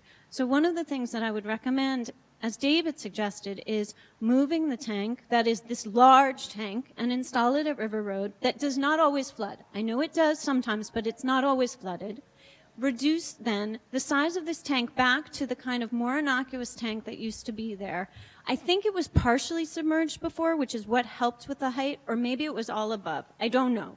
But all I can tell you is that the brick wall that is currently erected around it clearly shows the height that the town actually expected it to be, which is why it was constructed. But then suddenly a much larger tank went in. I don't want to get into the details right now, but you can see how high it was supposed to be. That would be a height that would much more be able to be screened. And I think that's really the point here. Like, if you're going to keep it there, we have to work together on both not having wrong vehicles fuel in this location and also deal with the unsightliness of it and have it be a size that can probably be screened for a neighborhood. This is the gateway to our town. Right now, it screams reliance on fossil fuels. It does not speak to the climate action plan that we just signed at the same time. And we need to be putting these things together. As a municipality, if we have a climate action plan, every single thing that we're doing should be tied into that, and we should be strategically thinking about that. And this site and how we're handling it is not doing that. And I do agree with Karen that, unfortunately, while there are no great solutions, I still don't think we have the right one. And I really encourage you tonight to not vote on keeping it here, but to still continue to think about how we can strategize. Because I do think if we need emergency, Mr. DeShield mentioned today, the university said in emergency bases, we can use them. So for resiliency, we have the university. We have the possibility of putting River Road, which I know floods, so you can't rely on only it. And perhaps this is the right site. But another alternative is to tell the school district that their buses they have to figure out how to fuel.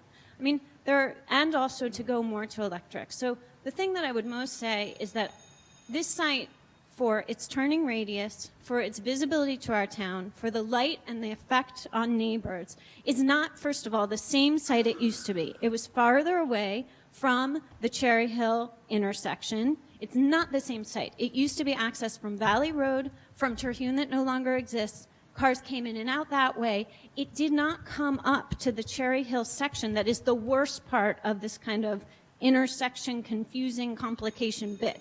And they had full turning radius. They don't now. So this statement that it's the same site is the one that kind of really irks me the most, because I know it's close to it, but it is a very different location now due to the building. So I'd really like to get out of this, hey, it's in the same place thing.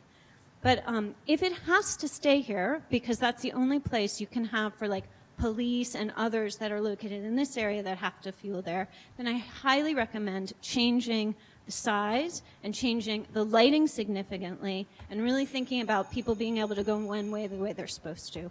But I really encourage you, perhaps if you can't vote on that tonight, then to wait to vote until you really have a plan that addresses all the issues being expressed tonight. Thank you. Thank you.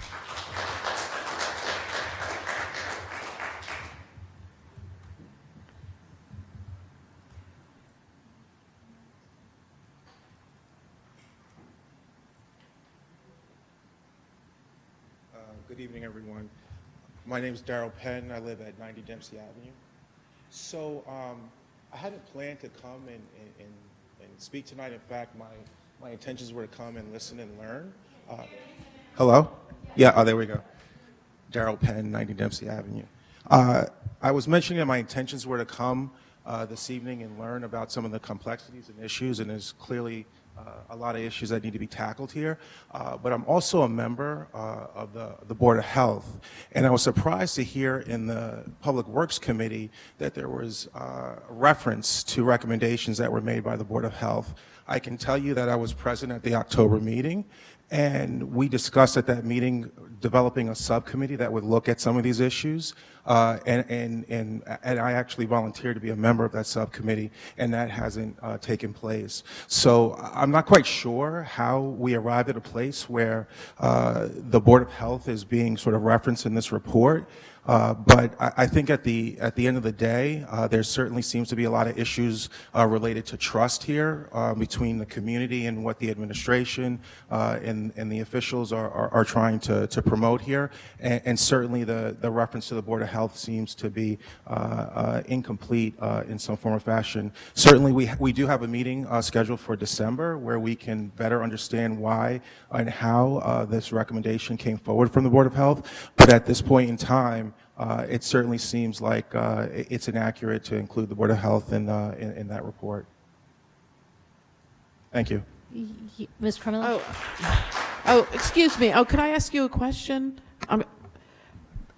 Because I understood that the Board of Health produced a report, and that's what they gave us.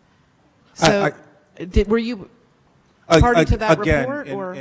And so Councilwoman Niedergang is a member of the liaison with the Board of Health. She was at the October meeting. At that meeting, folks from the community came out to talk about some of the issues. We agreed at that committee, at that meeting, that we would in fact come together, a subcommittee of the group. And there were 3 of us who volunteered to be part of that. I was one of those members, and again, I was never contacted to participate in anything. So what was provided to the council I'm not quite sure how it reflects the Board of Health. I can assure you that no vote was taken by the Board of Health to make recommendations, but again, this is something that only I can wait until the December meeting to better understand what's happening. So I do think if the council were to vote tonight, it could be somewhat premature. I don't know that it would change the decisions or the recommendations that the Board of Health would make, but I can certainly say, as an active member of the Board of Health, as someone who volunteered to be part of that subcommittee, frankly, I'm surprised that the Board of Health was part of this Public Works Committee. And for me personally, it just sort of brings into question, and again, I'm not fully familiar with all the issues here, but everything that's sort of in that report, frankly, because if there's sort of credibility around this issue, around the inclusion of Board of Health recommendation, I just don't know what to believe in it. I haven't had a chance to look at it again. My intention to come out here tonight was simply to learn more about what's going on, and frankly, I was surprised by that. And being present here, I felt a need to say something. Okay. Any further questions? No? Thank you. I'll just Seems like- add real briefly that I assumed that report came from the group that had agreed to work on it. Which I volunteered to be a member of. That was my understanding. Yeah, actually, the report came from the chair of the Board of Health. It was a memo, correct? Right, it's a memo. And if you look at the memo, it shows the chairperson, the vice chair, and the secretary is listed as part of this memo going out. So I'm not sure, I'm sure we can look into it, what the issue is. Thank you. Thank you.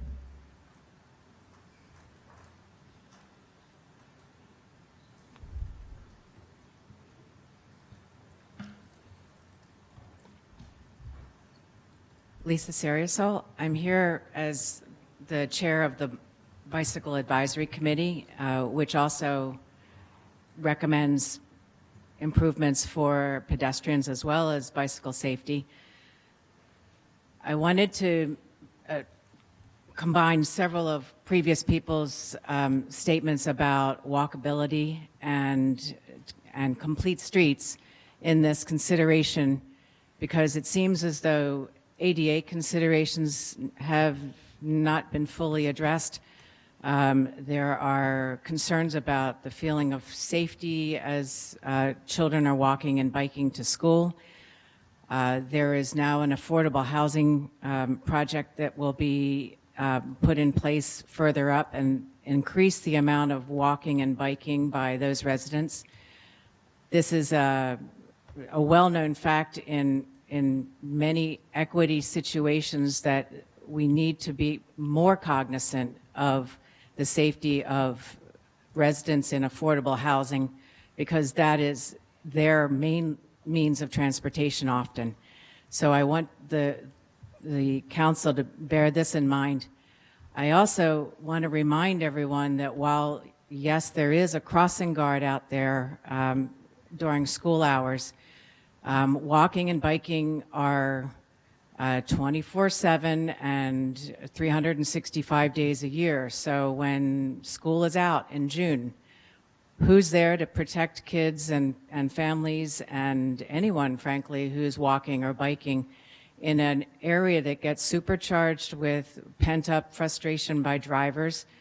I heard there was an accident out there tonight. I think it happened probably after the school closings were out and the crossing guards were gone.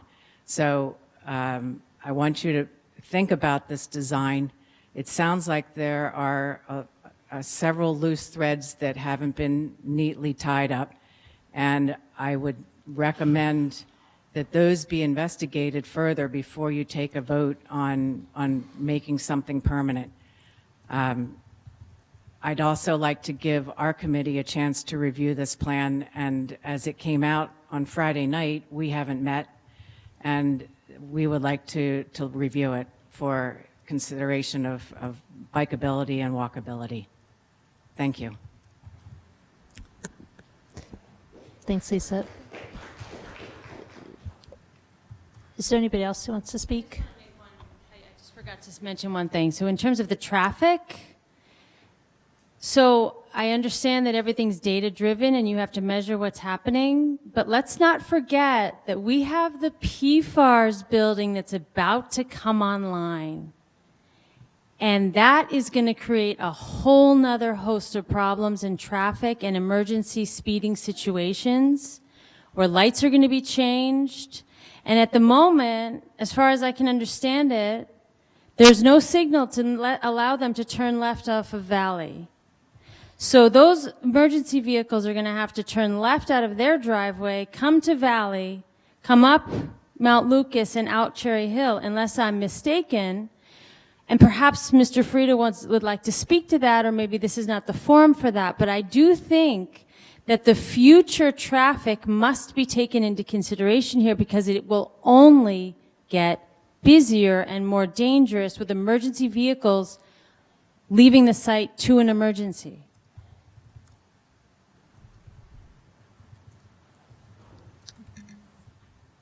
Hi, I was just going to add one thing. I'm a resident at 27 Terhune Road, and the idea that we need only one fueling station, I'm just going to present the what if. Okay, so one of the trees that's on the site at the moment falls and the current fueling station is inoperable. What are we going to do? How are we going to fuel the emergency vehicles? Wouldn't it be better to have 3 fueling stations? So if there is a accident or if there's an issue where you can't get to one of the fueling stations, you have 2 other alternative places where you can fuel for an emergency. Let's consider a lot of the scenarios here. There are potentially situations where people can't get to one fueling station and there's another fueling station available. Let's look at maybe spreading around some of the accessibility for all of the emergency vehicles so that we can properly handle a situation like Sandy. Okay, that's it. Thank you. Do you mind just saying your name again? Jessica, and the last name is Kaler. Thank you.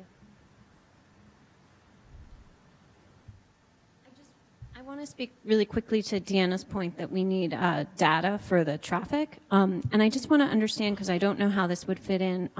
Right now, when you're driving, coming up Mount Lucas, if you want to go straight, there's a lack of visibility if there's a backup, because it's hard to see if a car is coming. Like if there's a big SUV, you can't really see.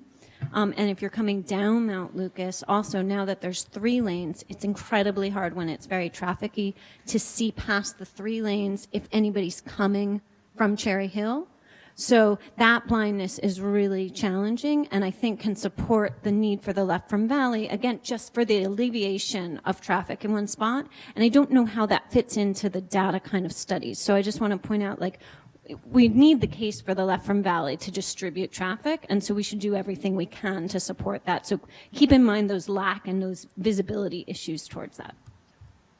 Thank you. That's a good point. Is there anybody else who'd like to speak?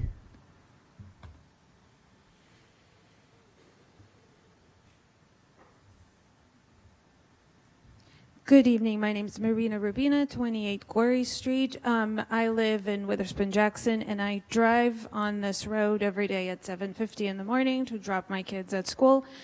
And this morning, I did see several students while the crossing guard was putting on his vest at the fueling station, some students looking like middle school, high school age, trying to cross all of this madness and all of us being scared and stuck in there. They're trying to get to the other side to get to high school and middle school and whatever activities they have. This evening on my way back to school, I did see the accident there and the cars being towed away.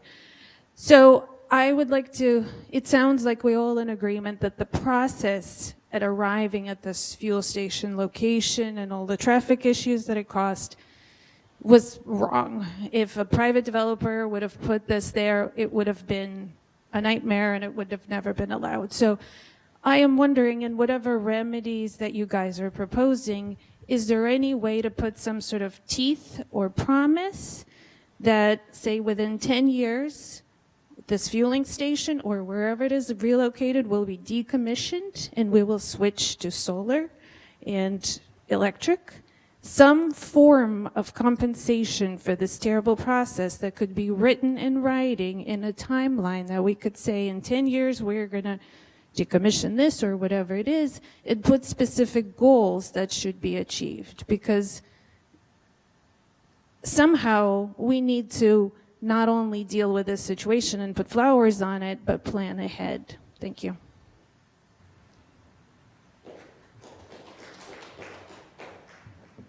Is there anybody else who'd like to speak before we bring it back to council? Okay. There were a number of questions, and I hope that I got them all. I was trying to combine ones that were similar.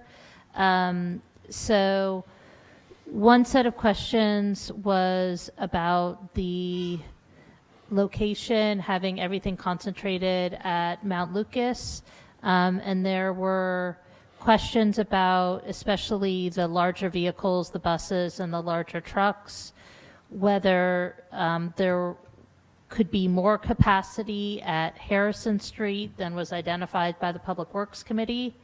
And a lot of people have been talking about River Road, and could we just get a little more clarity about what would be involved and what the timeline would be for actually getting something operational there?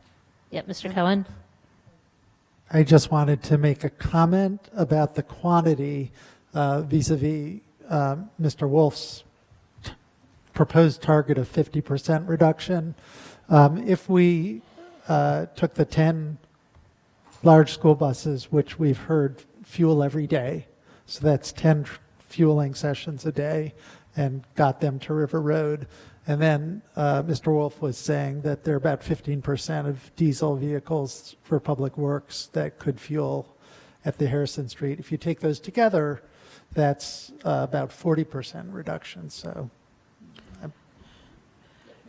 well, before we say that, I think we need to be clear about the numbers we're talking about and the traffic impact of those numbers, because I understand that the buses cause a problem because when they're coming out, they block traffic, but they're not doing it during the peak hours. When, if you look at the traffic during non-peak hours, the traffic is not that bad.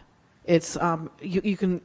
I've been looking at those cameras every day, and and I've been surprised to see how kind of empty. I mean, it does go every 5 minutes, so maybe we miss some, but it's busy during the two peak hours, but that's not when the buses are going. That's when and from what I understand, the overall traffic is from everywhere else that's causing problems. So I believe I heard that it was the fueling station itself generates 1% of the about 1%. Is that correct, Deanna? About correct. I mean, I just think, we have to be logical about making changes that aren't going to really help. I mean, so if we get a few of those trips away, it seems like it's not really going to make a big difference in the traffic situation. So I want to know if you think we should still do that and why. Well, I was going to say, my understanding from what I'm hearing is that you would reduce the use of the Mount Lucas station in order to move the tank to River Road, and then you would replace it with a smaller tank. I think okay, that's a different issue. Parts of that I think we have to just be careful about is that the whole reason we need a really large tank is to deal with situations like Sandy, and that's often when you can't get to River Road. So I think we just, and those are facts. So I think we just have to be careful with, Well, how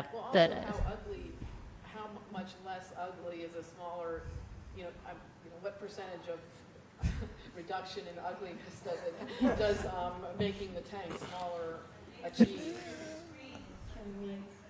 Okay, yeah, I think we can't have the yelling from So I think I think we need to have a council discussion, and then after we discuss the points, if we need to open it back up again, we can. But we just have to have a controlled conversation up here. Yeah. And then the other question I had, just about Harrison Street, was my understanding from the Public Works Committee analysis of that site is that even though there's theoretically a larger turning radius there, it would mean clearing the site of a lot of the functions that are there now. And I just make sure that I understand that analysis. I can speak to Harrison a little bit. First of all, I went and did a deep dive into the history of fueling in Princeton. We're not the first council that's had to choose between the least worst spot available. This has been going on since the 80s. And there has been fueling on that site, not as close to the road, since at least 1982. Harrison is diesel only, and this is because in both the 90s and the early 2000s, residents of Queenston Common pointed out that their lifestyle was being impacted by fueling on that location. And the windows of Mershon Drive, which is the closest drive in Queenston Common to the current fueling station, it's 130 feet.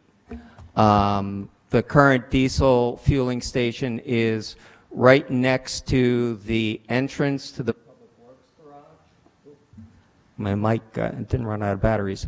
So right next to the entrance of the Public Works garage, which would impede the flow and the work pattern of the garage, in my opinion.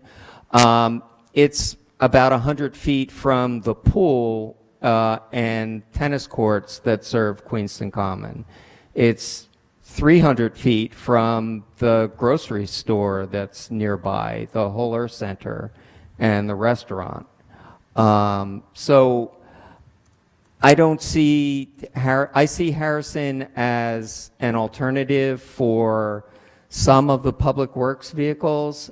Honestly, I don't see how a school bus could make a right turn through that gate in the way that the site is laid out now, and then pull up. So they fuel on the passenger side, correct, or on the driver's side? It's on the passenger side.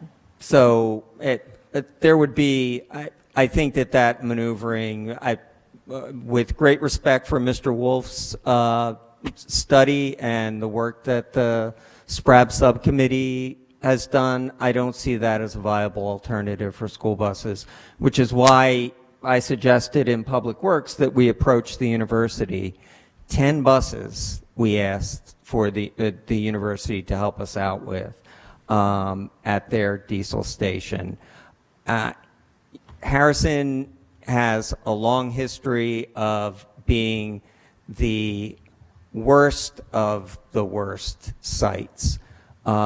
I think it's important to note that despite all that, the Public Works Committee report does in fact recommend that we disperse fueling among multiple sites.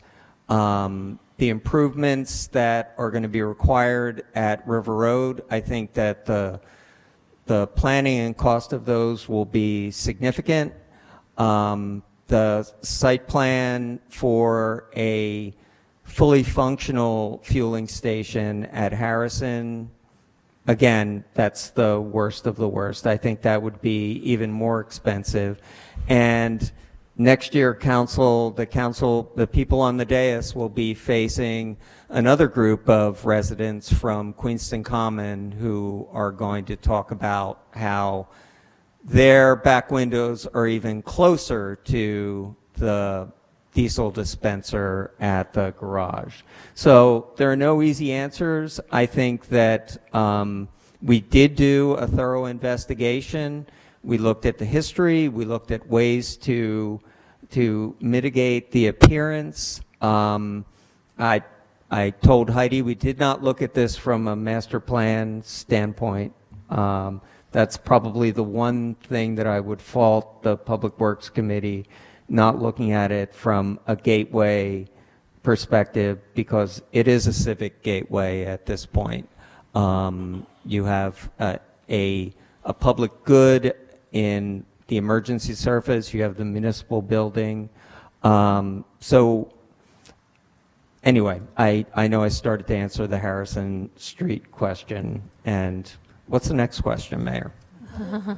Well, I just wanted to see if staff wanted to add anything to that, especially with regards to the feasibility of using Harrison Street for more vehicles, or for getting a viable fueling station up at River Road. Sorry.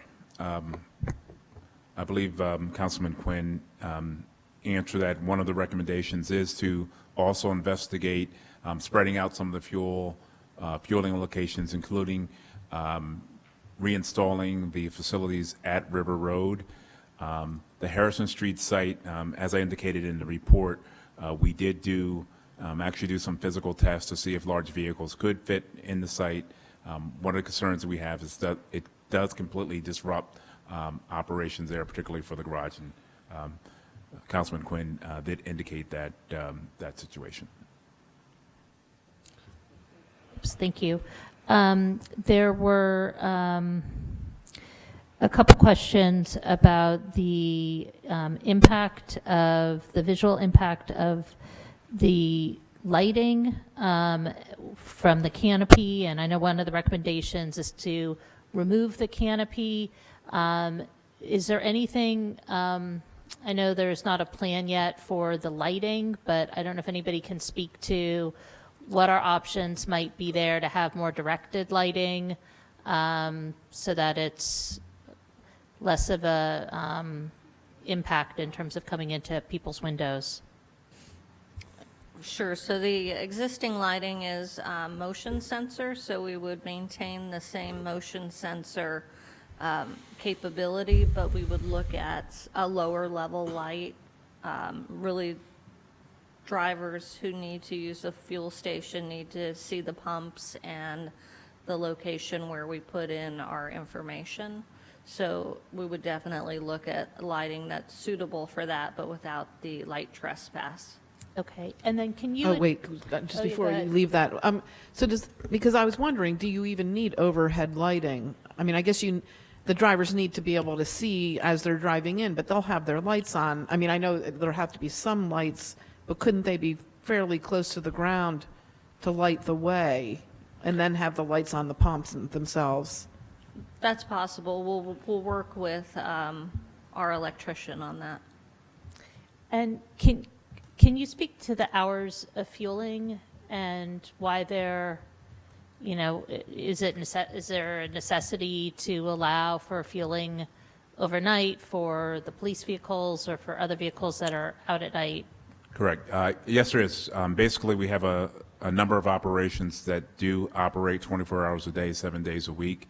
So it is necessary, particularly a shift change, or just the idea that once there's an emergency service vehicle that's out there that needs to be fueled in the early morning hours, it is necessary that we have some place to do that. Okay. And then there were some other suggestions, and this is for Deanna, about the traffic studies that are coming up. Just to make sure that biking and walking considerations are going to be part of those traffic studies. Yes, they will be. Yeah, I think it's obviously important to everybody in this room that be included. And there was a recommendation for us to look to do some sort of master planning for this area. And I did want to bring that up. I think maybe that's probably more of a question for council, and certainly as you're doing some of the traffic studies there are conversations, obviously at the Board of Ed level about what might happen at Valley Road School. There's obviously a lot of question marks there. But I think that's one of the reasons why I think it's important to do master planning with different options and what makes sense for the town.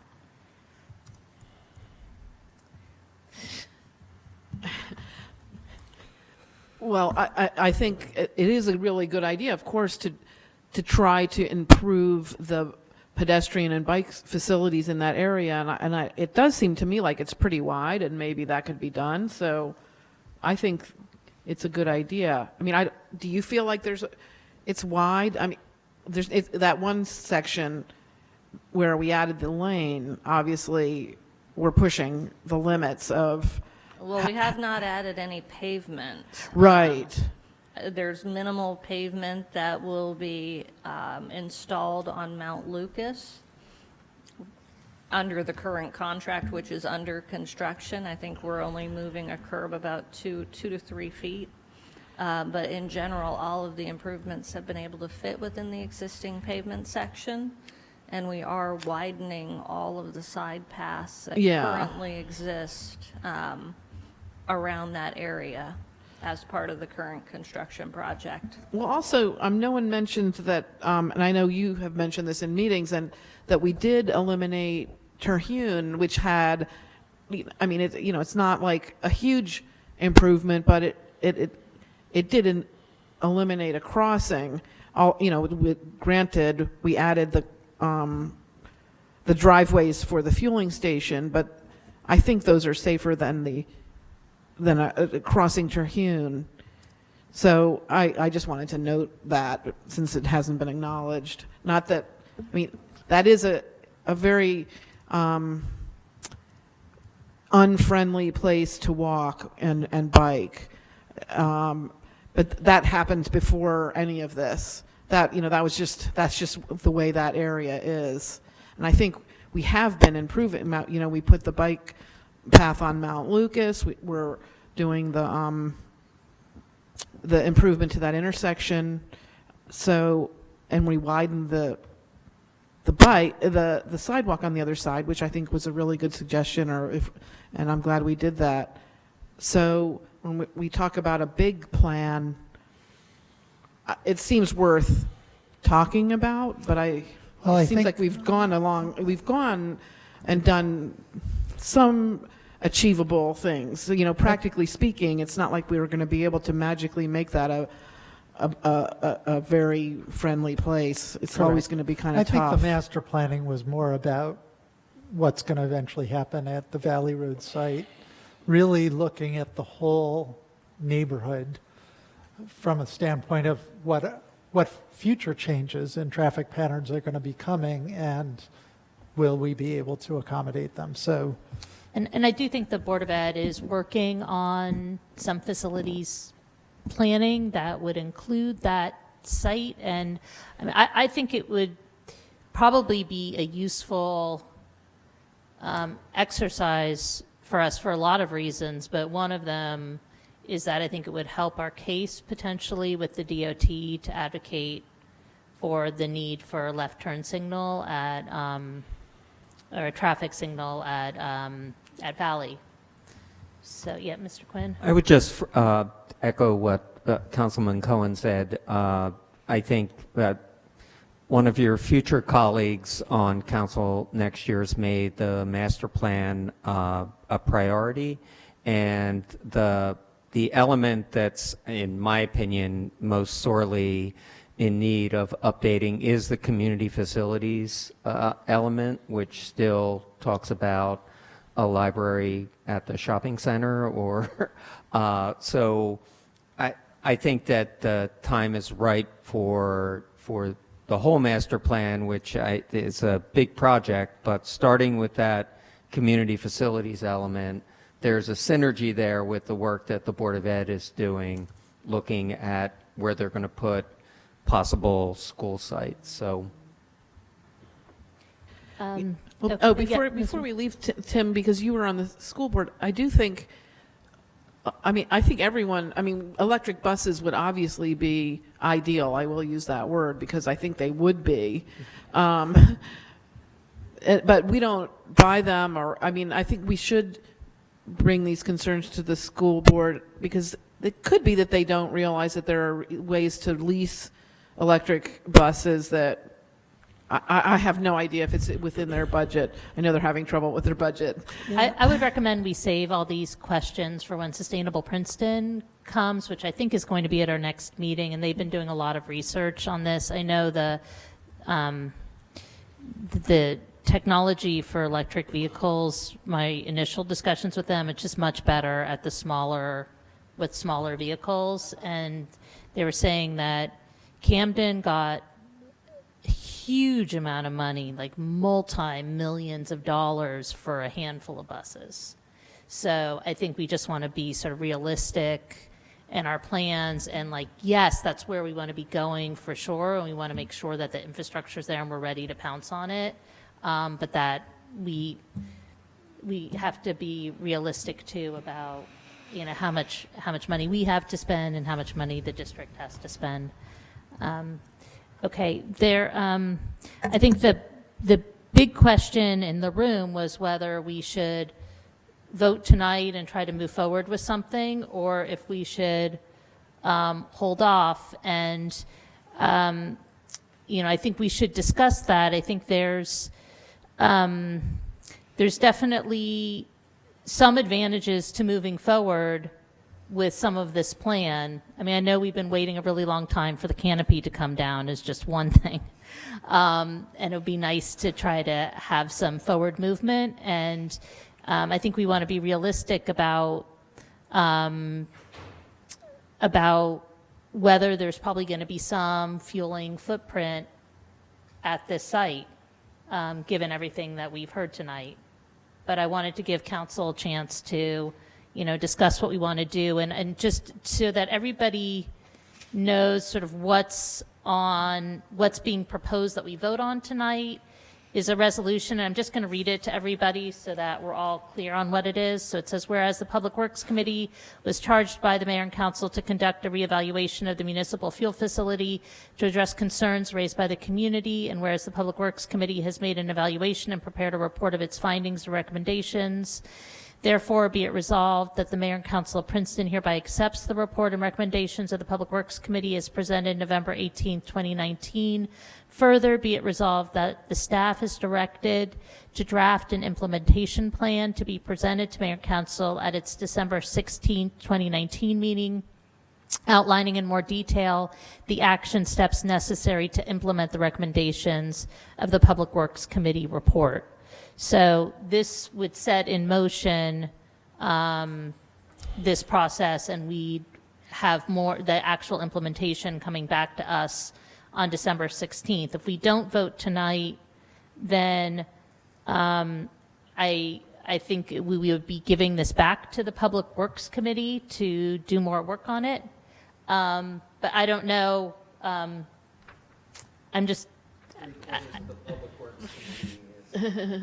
Well, I think I have a suggestion. I mean, that we should kind of break it into parts, because we know that we want the canopy to come down, and we know we want to provide screening, don't we? Or is that something we should? And the question that I have about the idea that I think you're asking, should we look into fueling,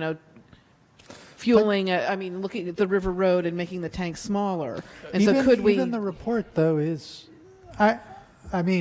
not prescriptive in terms of exactly what's supposed to happen at River Road. I mean, the report basically says that the Mount Lucas location will continue to be a primary fueling location. It does not say we're going to keep the existing tank at the Mount Lucas location, unless I'm misremembering it. I think that some of these variables that we're discussing tonight can still be part of the implementation plan, can be examined as part of the implementation plan as we look at the cost for relocating the fueling tank versus the cost for just putting a secondary tank at River Road and stuff like that. And When you say relocating, you mean? I think it would be helpful if I read the 9 recommendations that were at the end of the report, just so we know what we're voting on when we say that we're accepting the recommendations. Number 1 was fuel facility to remain at the Mount Lucas location. Doesn't say ideal fuel facility, it says, or main fuel facility. It says fuel facility to remain at Mount Lucas location. Move fueling of certain diesel public works vehicles to the Harrison Street location. The canopy of the Mount Lucas location to be removed. Install new lighting in place of canopy lighting. Landscaping plan for the site to be implemented. Screening wall to be extended to 9 feet, so adding 3 feet to the current wall. Add a brick veneer to the wall to make the appearance of the station consistent with the PFAR's headquarters. Remove the existing generator to further improve the appearance of the site, and explore repairs to the River Road fueling facility to allow fueling of vehicles where practical. Yeah, Ms. Kremiller. I'm sorry. No, yeah. Mr. Williamson and then Ms. Kremiller. Yeah, this has sort of been burning up in me. I'm just not convinced that the cons of moving the main fueling station to River Road outweigh the pros of it. And what I'm thinking is, in the rare occasion that we have like a Sandy-like issue happening, et cetera, why wouldn't it make more sense to have things like a fueling station? To me, for all the reasons presented here, should be something that we don't see, that's not too noticeable, right? So I agree with what the public has said, that this is way out of character, doesn't look good as an entranceway going southbound from the north of Princeton, et cetera. So what I'm thinking is, I would think we should take a deeper look at, and this goes with the comment I made earlier, that we should take a deeper look at what would happen if we move the main fueling stations, gasoline and diesel, to River Road, and have smaller backup tanks at Mount Lucas Road, as there are now on Harrison, et cetera, for the rare occasions that we do have a Sandy-like storm or flooding, et cetera. As was said during the comments, when River Road floods, it doesn't stay that long. So what if we were to reduce the current tank on Mount Lucas is what, 6,000 gallon tanks? If we reduce those to 2,000 gallon tanks, for example, to a 2,000 gallon tank there, et cetera. River Road, to me, River Road is just not that far away. And I'm not, and when I asked earlier, I was asking Mr. DeShields earlier, I was sort of asking him, but also expressing a concern that I have not seen enough of a study to see how much more it would really cost us, right, to have vehicles have to travel a little bit out to the outskirts of town to get fueled up and to come back. So the bottom line is, I think moving the main station to River Road with the others as backups and creating some sort of some comprehensive emergency plan on how to use those smaller stations in case River Road gets flooded is probably the better way to go. And I just love to see more of a study of that. I just want to ask. I just want to ask staff to comment on that, because I know we've done a post-Sandy exercise, and I think we do. I mean, we do have to be mindful that the climate crisis is upon us, and so we don't want to be in a situation where we can't get to River Road, which is not theoretical, and that what happens oftentimes with the climate storms is that it's not Princeton in isolation. So what happened during Sandy and what happened during Irene is that a large part of the East Coast gets hit, and you're competing. Princeton is competing with New York, with all the cities in New Jersey, all the way down, all the way up and down, and there's fuel shortages. So it's like we were told we were going to be getting fuel on Monday, We didn't get fuel on Monday. They said they'd come Tuesday. They didn't come Tuesday. We said, you have to come. And like, we were days and days, and it was a crisis, right? And so we just have to be careful that the whole reason we're planning for this, in part, is so that we can be resilient. There's two prongs of the climate action report. And I feel like it's coming to a head with this decision because it's telling us to do two separate things. So one is we want to reduce our emissions, and then the other is that we have to prepare for resiliency. And we have to be mindful that we're doing that in a smart way, because I do want to, with David, and I do want to hear from staff just if they are concerned about. Yeah, I want to speak directly to Mr. Williamson's concern, because I don't think that we actually need an answer about the costs.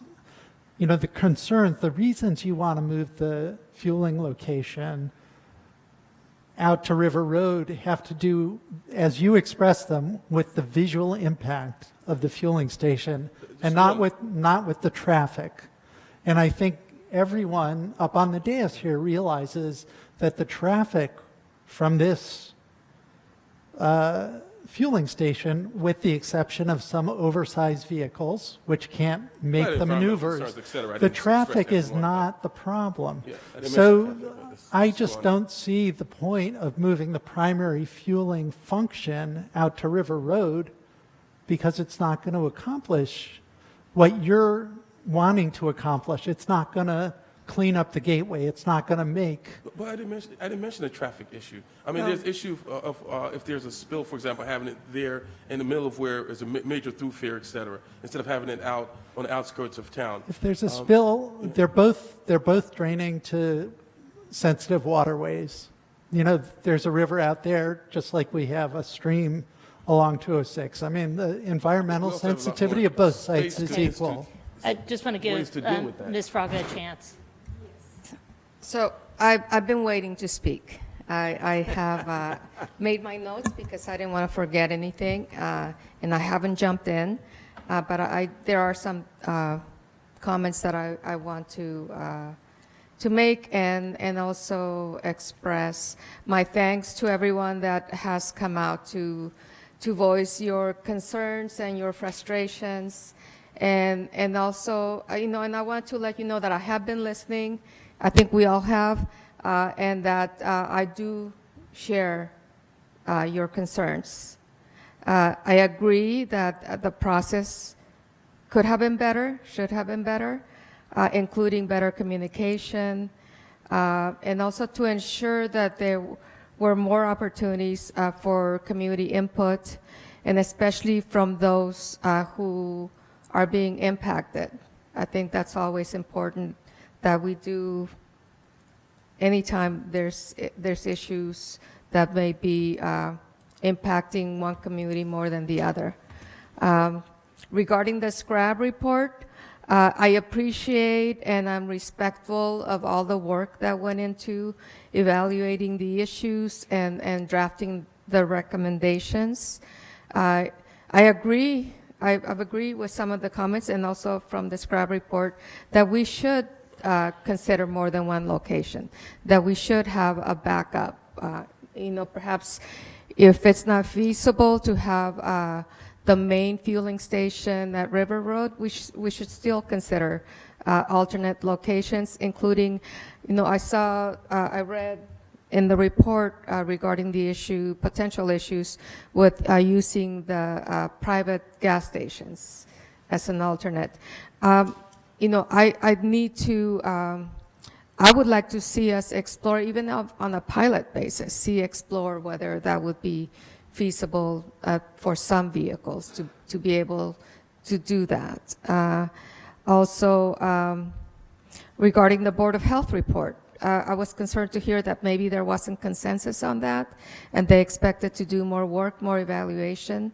But I did read in the report, or at least the letter that we received, from what I read, it did state that there were the health and safety impacts should be considered as real, that they are real, those concerns. So whatever measures that we can take to decrease congestion, we should do it now. You know, if there's any that we can implement now, I believe there are some that have been already implemented, but we should perhaps first focus on those. I see Ms. Seriasol is no longer here, but I want to say that I was especially moved and appreciate her comments regarding equity, because I have long been aware that there are many in our community who walk and bike to where they need to go, and not by choice, but because that's their only option. So I wanted for us to be, when especially looking at the road and especially the children that need to cross the road, that they have a safe, we take their safety into consideration. I know we are, but as far as the report is concerned, I feel that's not ideal. The recommendations, I feel that we could do better. And so whatever we can do to address, I know we're not going to address all the concerns, and not all the solutions are going to be ideal, but I feel that we could do better. So what would you like to see then? I would like to see, as it was suggested by Mr. Williamson, why can't we explore what could be done at River Road? Not necessarily the main fueling station, or other locations that could be a backup. I mean, to be... To what end? But that's in the, I know, that's one of the recommendations. I see that as a recommendation, but I mean, as far as, for me, it's not very, it's not definitive that this is what we're going to do. I know it's something that we're going to, that there's, what we're being asked to do is to asking that an implementation plan be presented. But more than what's being recommended in the report, I would ask to see what more could be done. Okay, yeah, I mean, it's just... But to what end? To the end of reducing congestion, to ensuring pedestrian safety. I know we're looking at, as far as, I agree with your comment that yes, we should advocate for a left-hand turn. But the fueling station does not cause the congestion. I know. I mean, so moving it doesn't help that problem.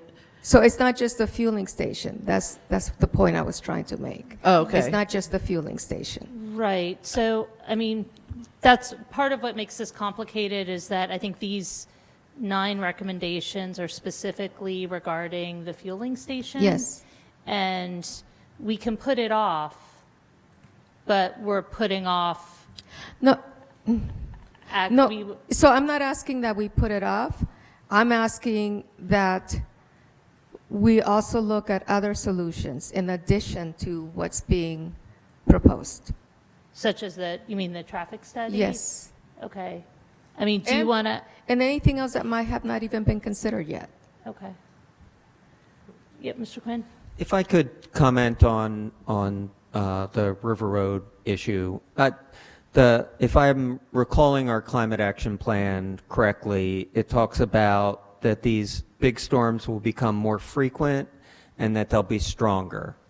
And there's another fact that I think argues for a bigger tank rather than a smaller tank. And I am in favor of spreading out, of having multiple locations. And that's that the town is growing. We're going to be, someday, maybe I'll still be up here when we vote on an affordable housing plan. I just worry that we do a disservice to the future by saying, well, we don't like the way this looks, so we want it to be smaller, and then we find out that we need to add more vehicles to our fleet to provide basic services, and then, well, we have to go in and put in a bigger tank, or, and I I don't see River Road as a solution for the main fueling station, because another reason is all of our emergency operations are centered here, right here. First aid, PD, fire. Yes, it's not that far to drive to River Road, but in an emergency, I don't know about you, but if I have to call the ambulance, I want the ambulance to get there as fast as possible. And I want the gotten fuel from River Road. It wouldn't be going to get his gas first when we dial 911. Okay. Okay. But I would say that the town is growing, and there is going to be a need. The average cost of an electric school bus is $800,000, and the district is doing planning. I think that the electric future is at least 10 years out, personally, and I just hate to see us do a disservice to the town by insisting on a smaller tank here when our professionals and informed by our first responders recommended a bigger tank. I don't remember anyone insisting on a smaller tank. I remember saying that we can move the 6,000-gallon tank out to River Road and have smaller tanks as the backup sites. In the meanwhile, in the rare occasions we have a Sandy-like storm, or in relatively rare, something big enough where we really do have a fuel shortage, and as the mayor said, it takes a while for the fuel to come in, we'll have those other tanks. We'll have a 2,000-gallon tank at Mount Lucas, and a 2,000-gallon tank maybe at Harrison, et cetera. But for today, for tomorrow, if there's no storm, next month, we could have a 6,000-gallon tank at River Road. We have the correct turn-in radius. It wouldn't be an eyesore. It would take care of a lot of the other concerns which I think are extremely legitimate concerns that the public has. It will take care of the lighting issues. I never said it would solve the traffic problem, because based on the studies, that's not the main cause of the traffic problem. You know, there's a new building going up there, Terhune Road, the turns were closed there, and that part of the road is closed. So there are other issues going on there. But it will take care of a lot of the other issues. Sure. Can I make a recommendation? Sorry, Mr. DeShield the wanted to report say recommends something. I'm sorry, Mr. looking Quinn, at Mr. looking Quinn? at I'm it. sorry, Mr. DeShield. If I can make a recommendation, I think Councilman Cohen kind of hit it on the head. And then Councilman Quinn, as we went down the list of items, I think these items are not exclusive of investigating the possibilities on River Road and doing some more, gathering some more information. So in fact, going through these and actually identifying these recommendations can possibly accomplish everything that we're talking about tonight. One, we can deal with the issues of the fueling station. It seems like council wants some additional information on River Road. We can provide that. We do have to come back, staff has to come back to council on the 16th. We could provide some additional information about River Road at that point. Okay, are there any other questions? Ms. Dino? This has been, this is a really, I can't think of anything to say that's not completely obvious. This is a really difficult issue. We are faced with no good alternatives here. And unfortunately, I find most compelling the arguments that we need a fueling station here that is accessible, that is available in emergency situations. Mr. DeShields in an email conversation earlier today said that, I think it was Sandy, but I'm not sure, but in one of the weather emergencies, we use something like 850 gallons of fuel in one day. If we have a multi-day emergency, it takes waters a long time to recede sometimes. A 2,000 gallon tank, even a 4,000 gallon tank may simply not be enough to take care of our residents, to make sure that emergency vehicles can get to where they're going. I mean, we all, or many of us, lived through Sandy here with a week or more, in some cases 2 weeks, without electricity and power. To add to that, emergency vehicles, fire, police, not having the surety of being able to access fuel is really terrifying to me.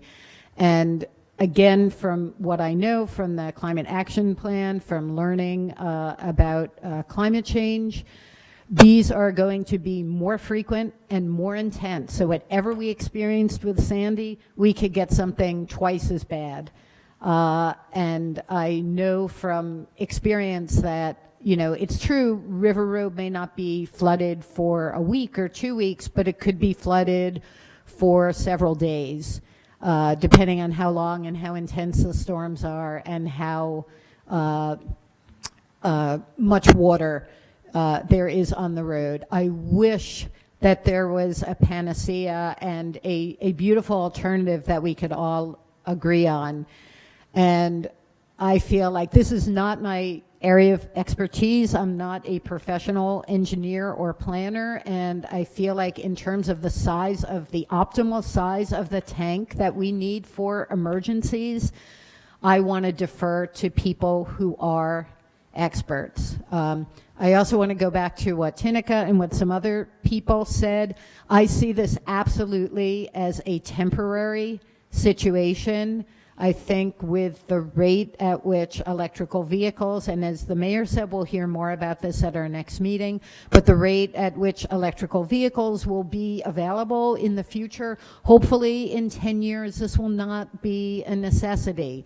But the thing is, I mean, we've just in the past, 10 months that I've been on council, we've approved the purchase of several major heavy trucks and vehicles which are extraordinarily expensive, $750,000, $800,000.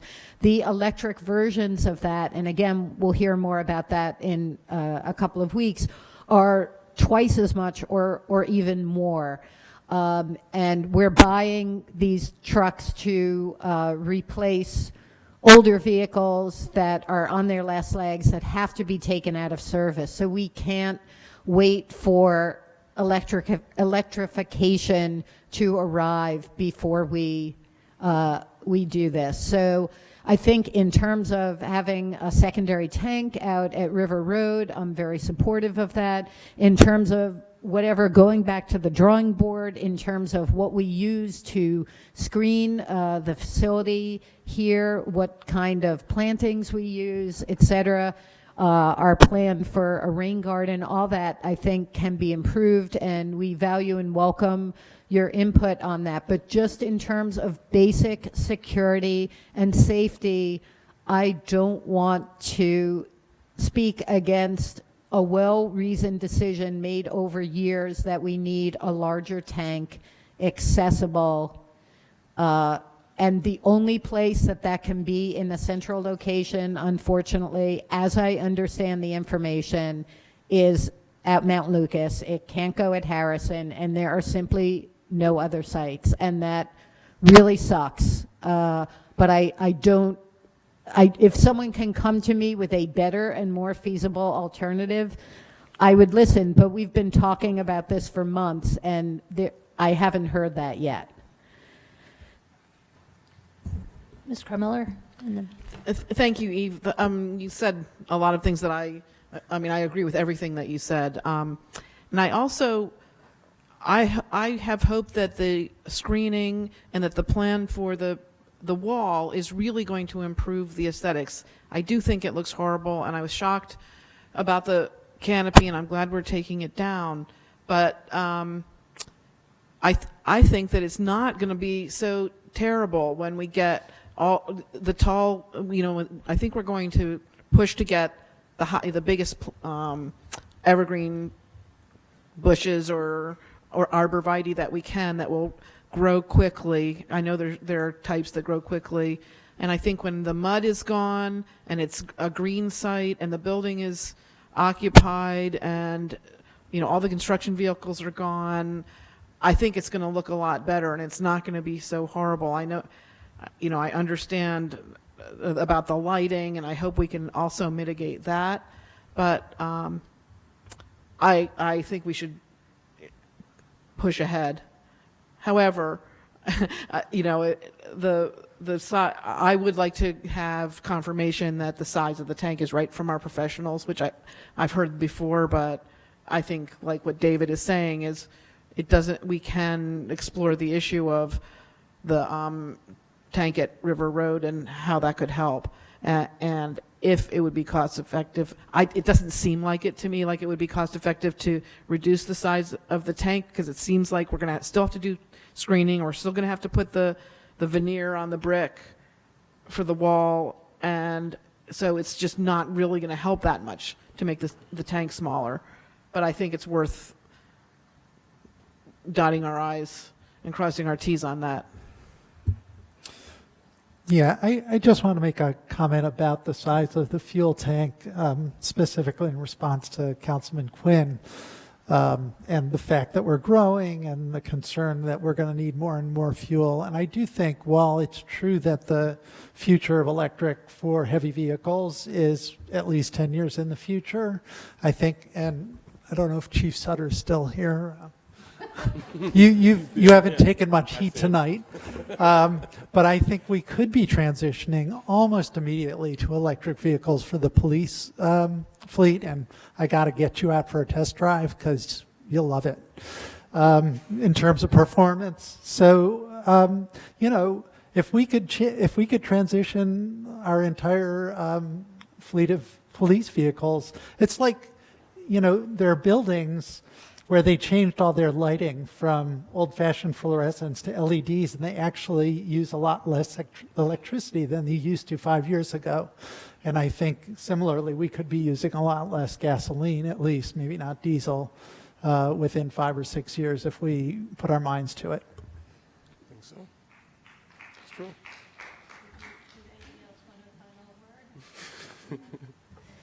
Okay. So we have the resolution in front of us tonight. Again, it's to accept the report and recommendations of the Public Works Committee. And just in short, the recommendations are to remove the canopy, to improve the screening, to have additional fueling at Harrison Street and River Road, or Explore River Road, and to remove the generator from the site. And it's to direct the staff to draft an implementation plan that would come back to us on December 16th. In addition, the engineering department is working, we'll be bringing a proposal to council for the traffic study, for authorization of the traffic study sometime in December. And we are putting together our goals for 2020 in the next month or so. And there's been some talk of the community facilities element, and I think that this area would capture the planning for that, I think would help to capture what's going on here and what might be in this location, in addition with the traffic study. So is there a motion to approve the resolution? So moved. It's been moved by Mr. Quinn. I'll second. And seconded by Ms. Kremiller. All in favor? Aye. Yes. Aye. Any opposed? Opposed. I wish I could bifurcate 1 and 9 from 2 through 8, but I can't. But I oppose it. Okay. Did you want to, have you already sort of stated why you're opposing? Well, I can state why. I mean, I do commend the folks who put in all the work to try to create a solution. I just disagree that, I never said that the tanks, any tank should be smaller. What I said was I would move the tank that's currently at Mount Lucas to River Road and put some smaller tanks in their places, on Harrison, for example. At Mount Lucas, something that that's barely can be seen, right? And then as far as the resiliency part is concerned, I hear you with that. But for the relatively few times that River Road is not accessible, we'll have backup fuel for those times at the other sites. So for that reason, so I wish I could really put a lot more emphasis. If this had a lot more emphasis on 9 and removed 1, I would agree with it. But I mean, the rest of this stuff is the rest of the provisions there, as far as like a temporary fix, a very short temporary fix, they're not bad ideas, but I just think the whole tenor of what's presented here, I can't agree with. So for that reason, I oppose it. The resolution then passes with a vote of 5-1. Mayor, may I just say? Did you voted, right, or no? Well, I have a hard time. Okay. I have a hard time because I also agree, I'm not in complete agreement, but I want us to move forward. And I'm very optimistic that that we will find other solutions, that if there's better solutions, that we'll be able to implement them. So is it a no? Should we do No, a roll call vote? Yeah, let's do a Thank call you. vote just to be clear. Thank you. Ms. Niedergang? Yes. Mr. Cohen? Yes. Ms. Crummiller? Yes. Mr. Quinn? Yes. Ms. Fraga? Yes. Mr. Williamson? No. Thank you. The resolution passes with a vote of 5-1. Is there a motion to adjourn? May So I just, moved. may I just sorry. add a quick comment? I just want to say to all of you who I've spoken to over the last few months, I so appreciate your time and energy. And I know you didn't get the result that you wanted, but I really encourage you to continue to be involved as we move forward. Thank you. All right, the adjournment was moved by Mr. Quinn. Is there a second to adjourn? Second. Come on, Mr. Seconded by Collins. Mr. Cohen. All in favor of adjourning? Aye. Aye. Okay, I agree with meeting that. adjourned. The resolution stops us from moving, or stops you from moving the tank, the big tank up to River Road. Yeah, but the way it's written, though, it's basically saying it's keeping the status quo, but making it prettier. But for the smaller, looking at having some of the secondary sites.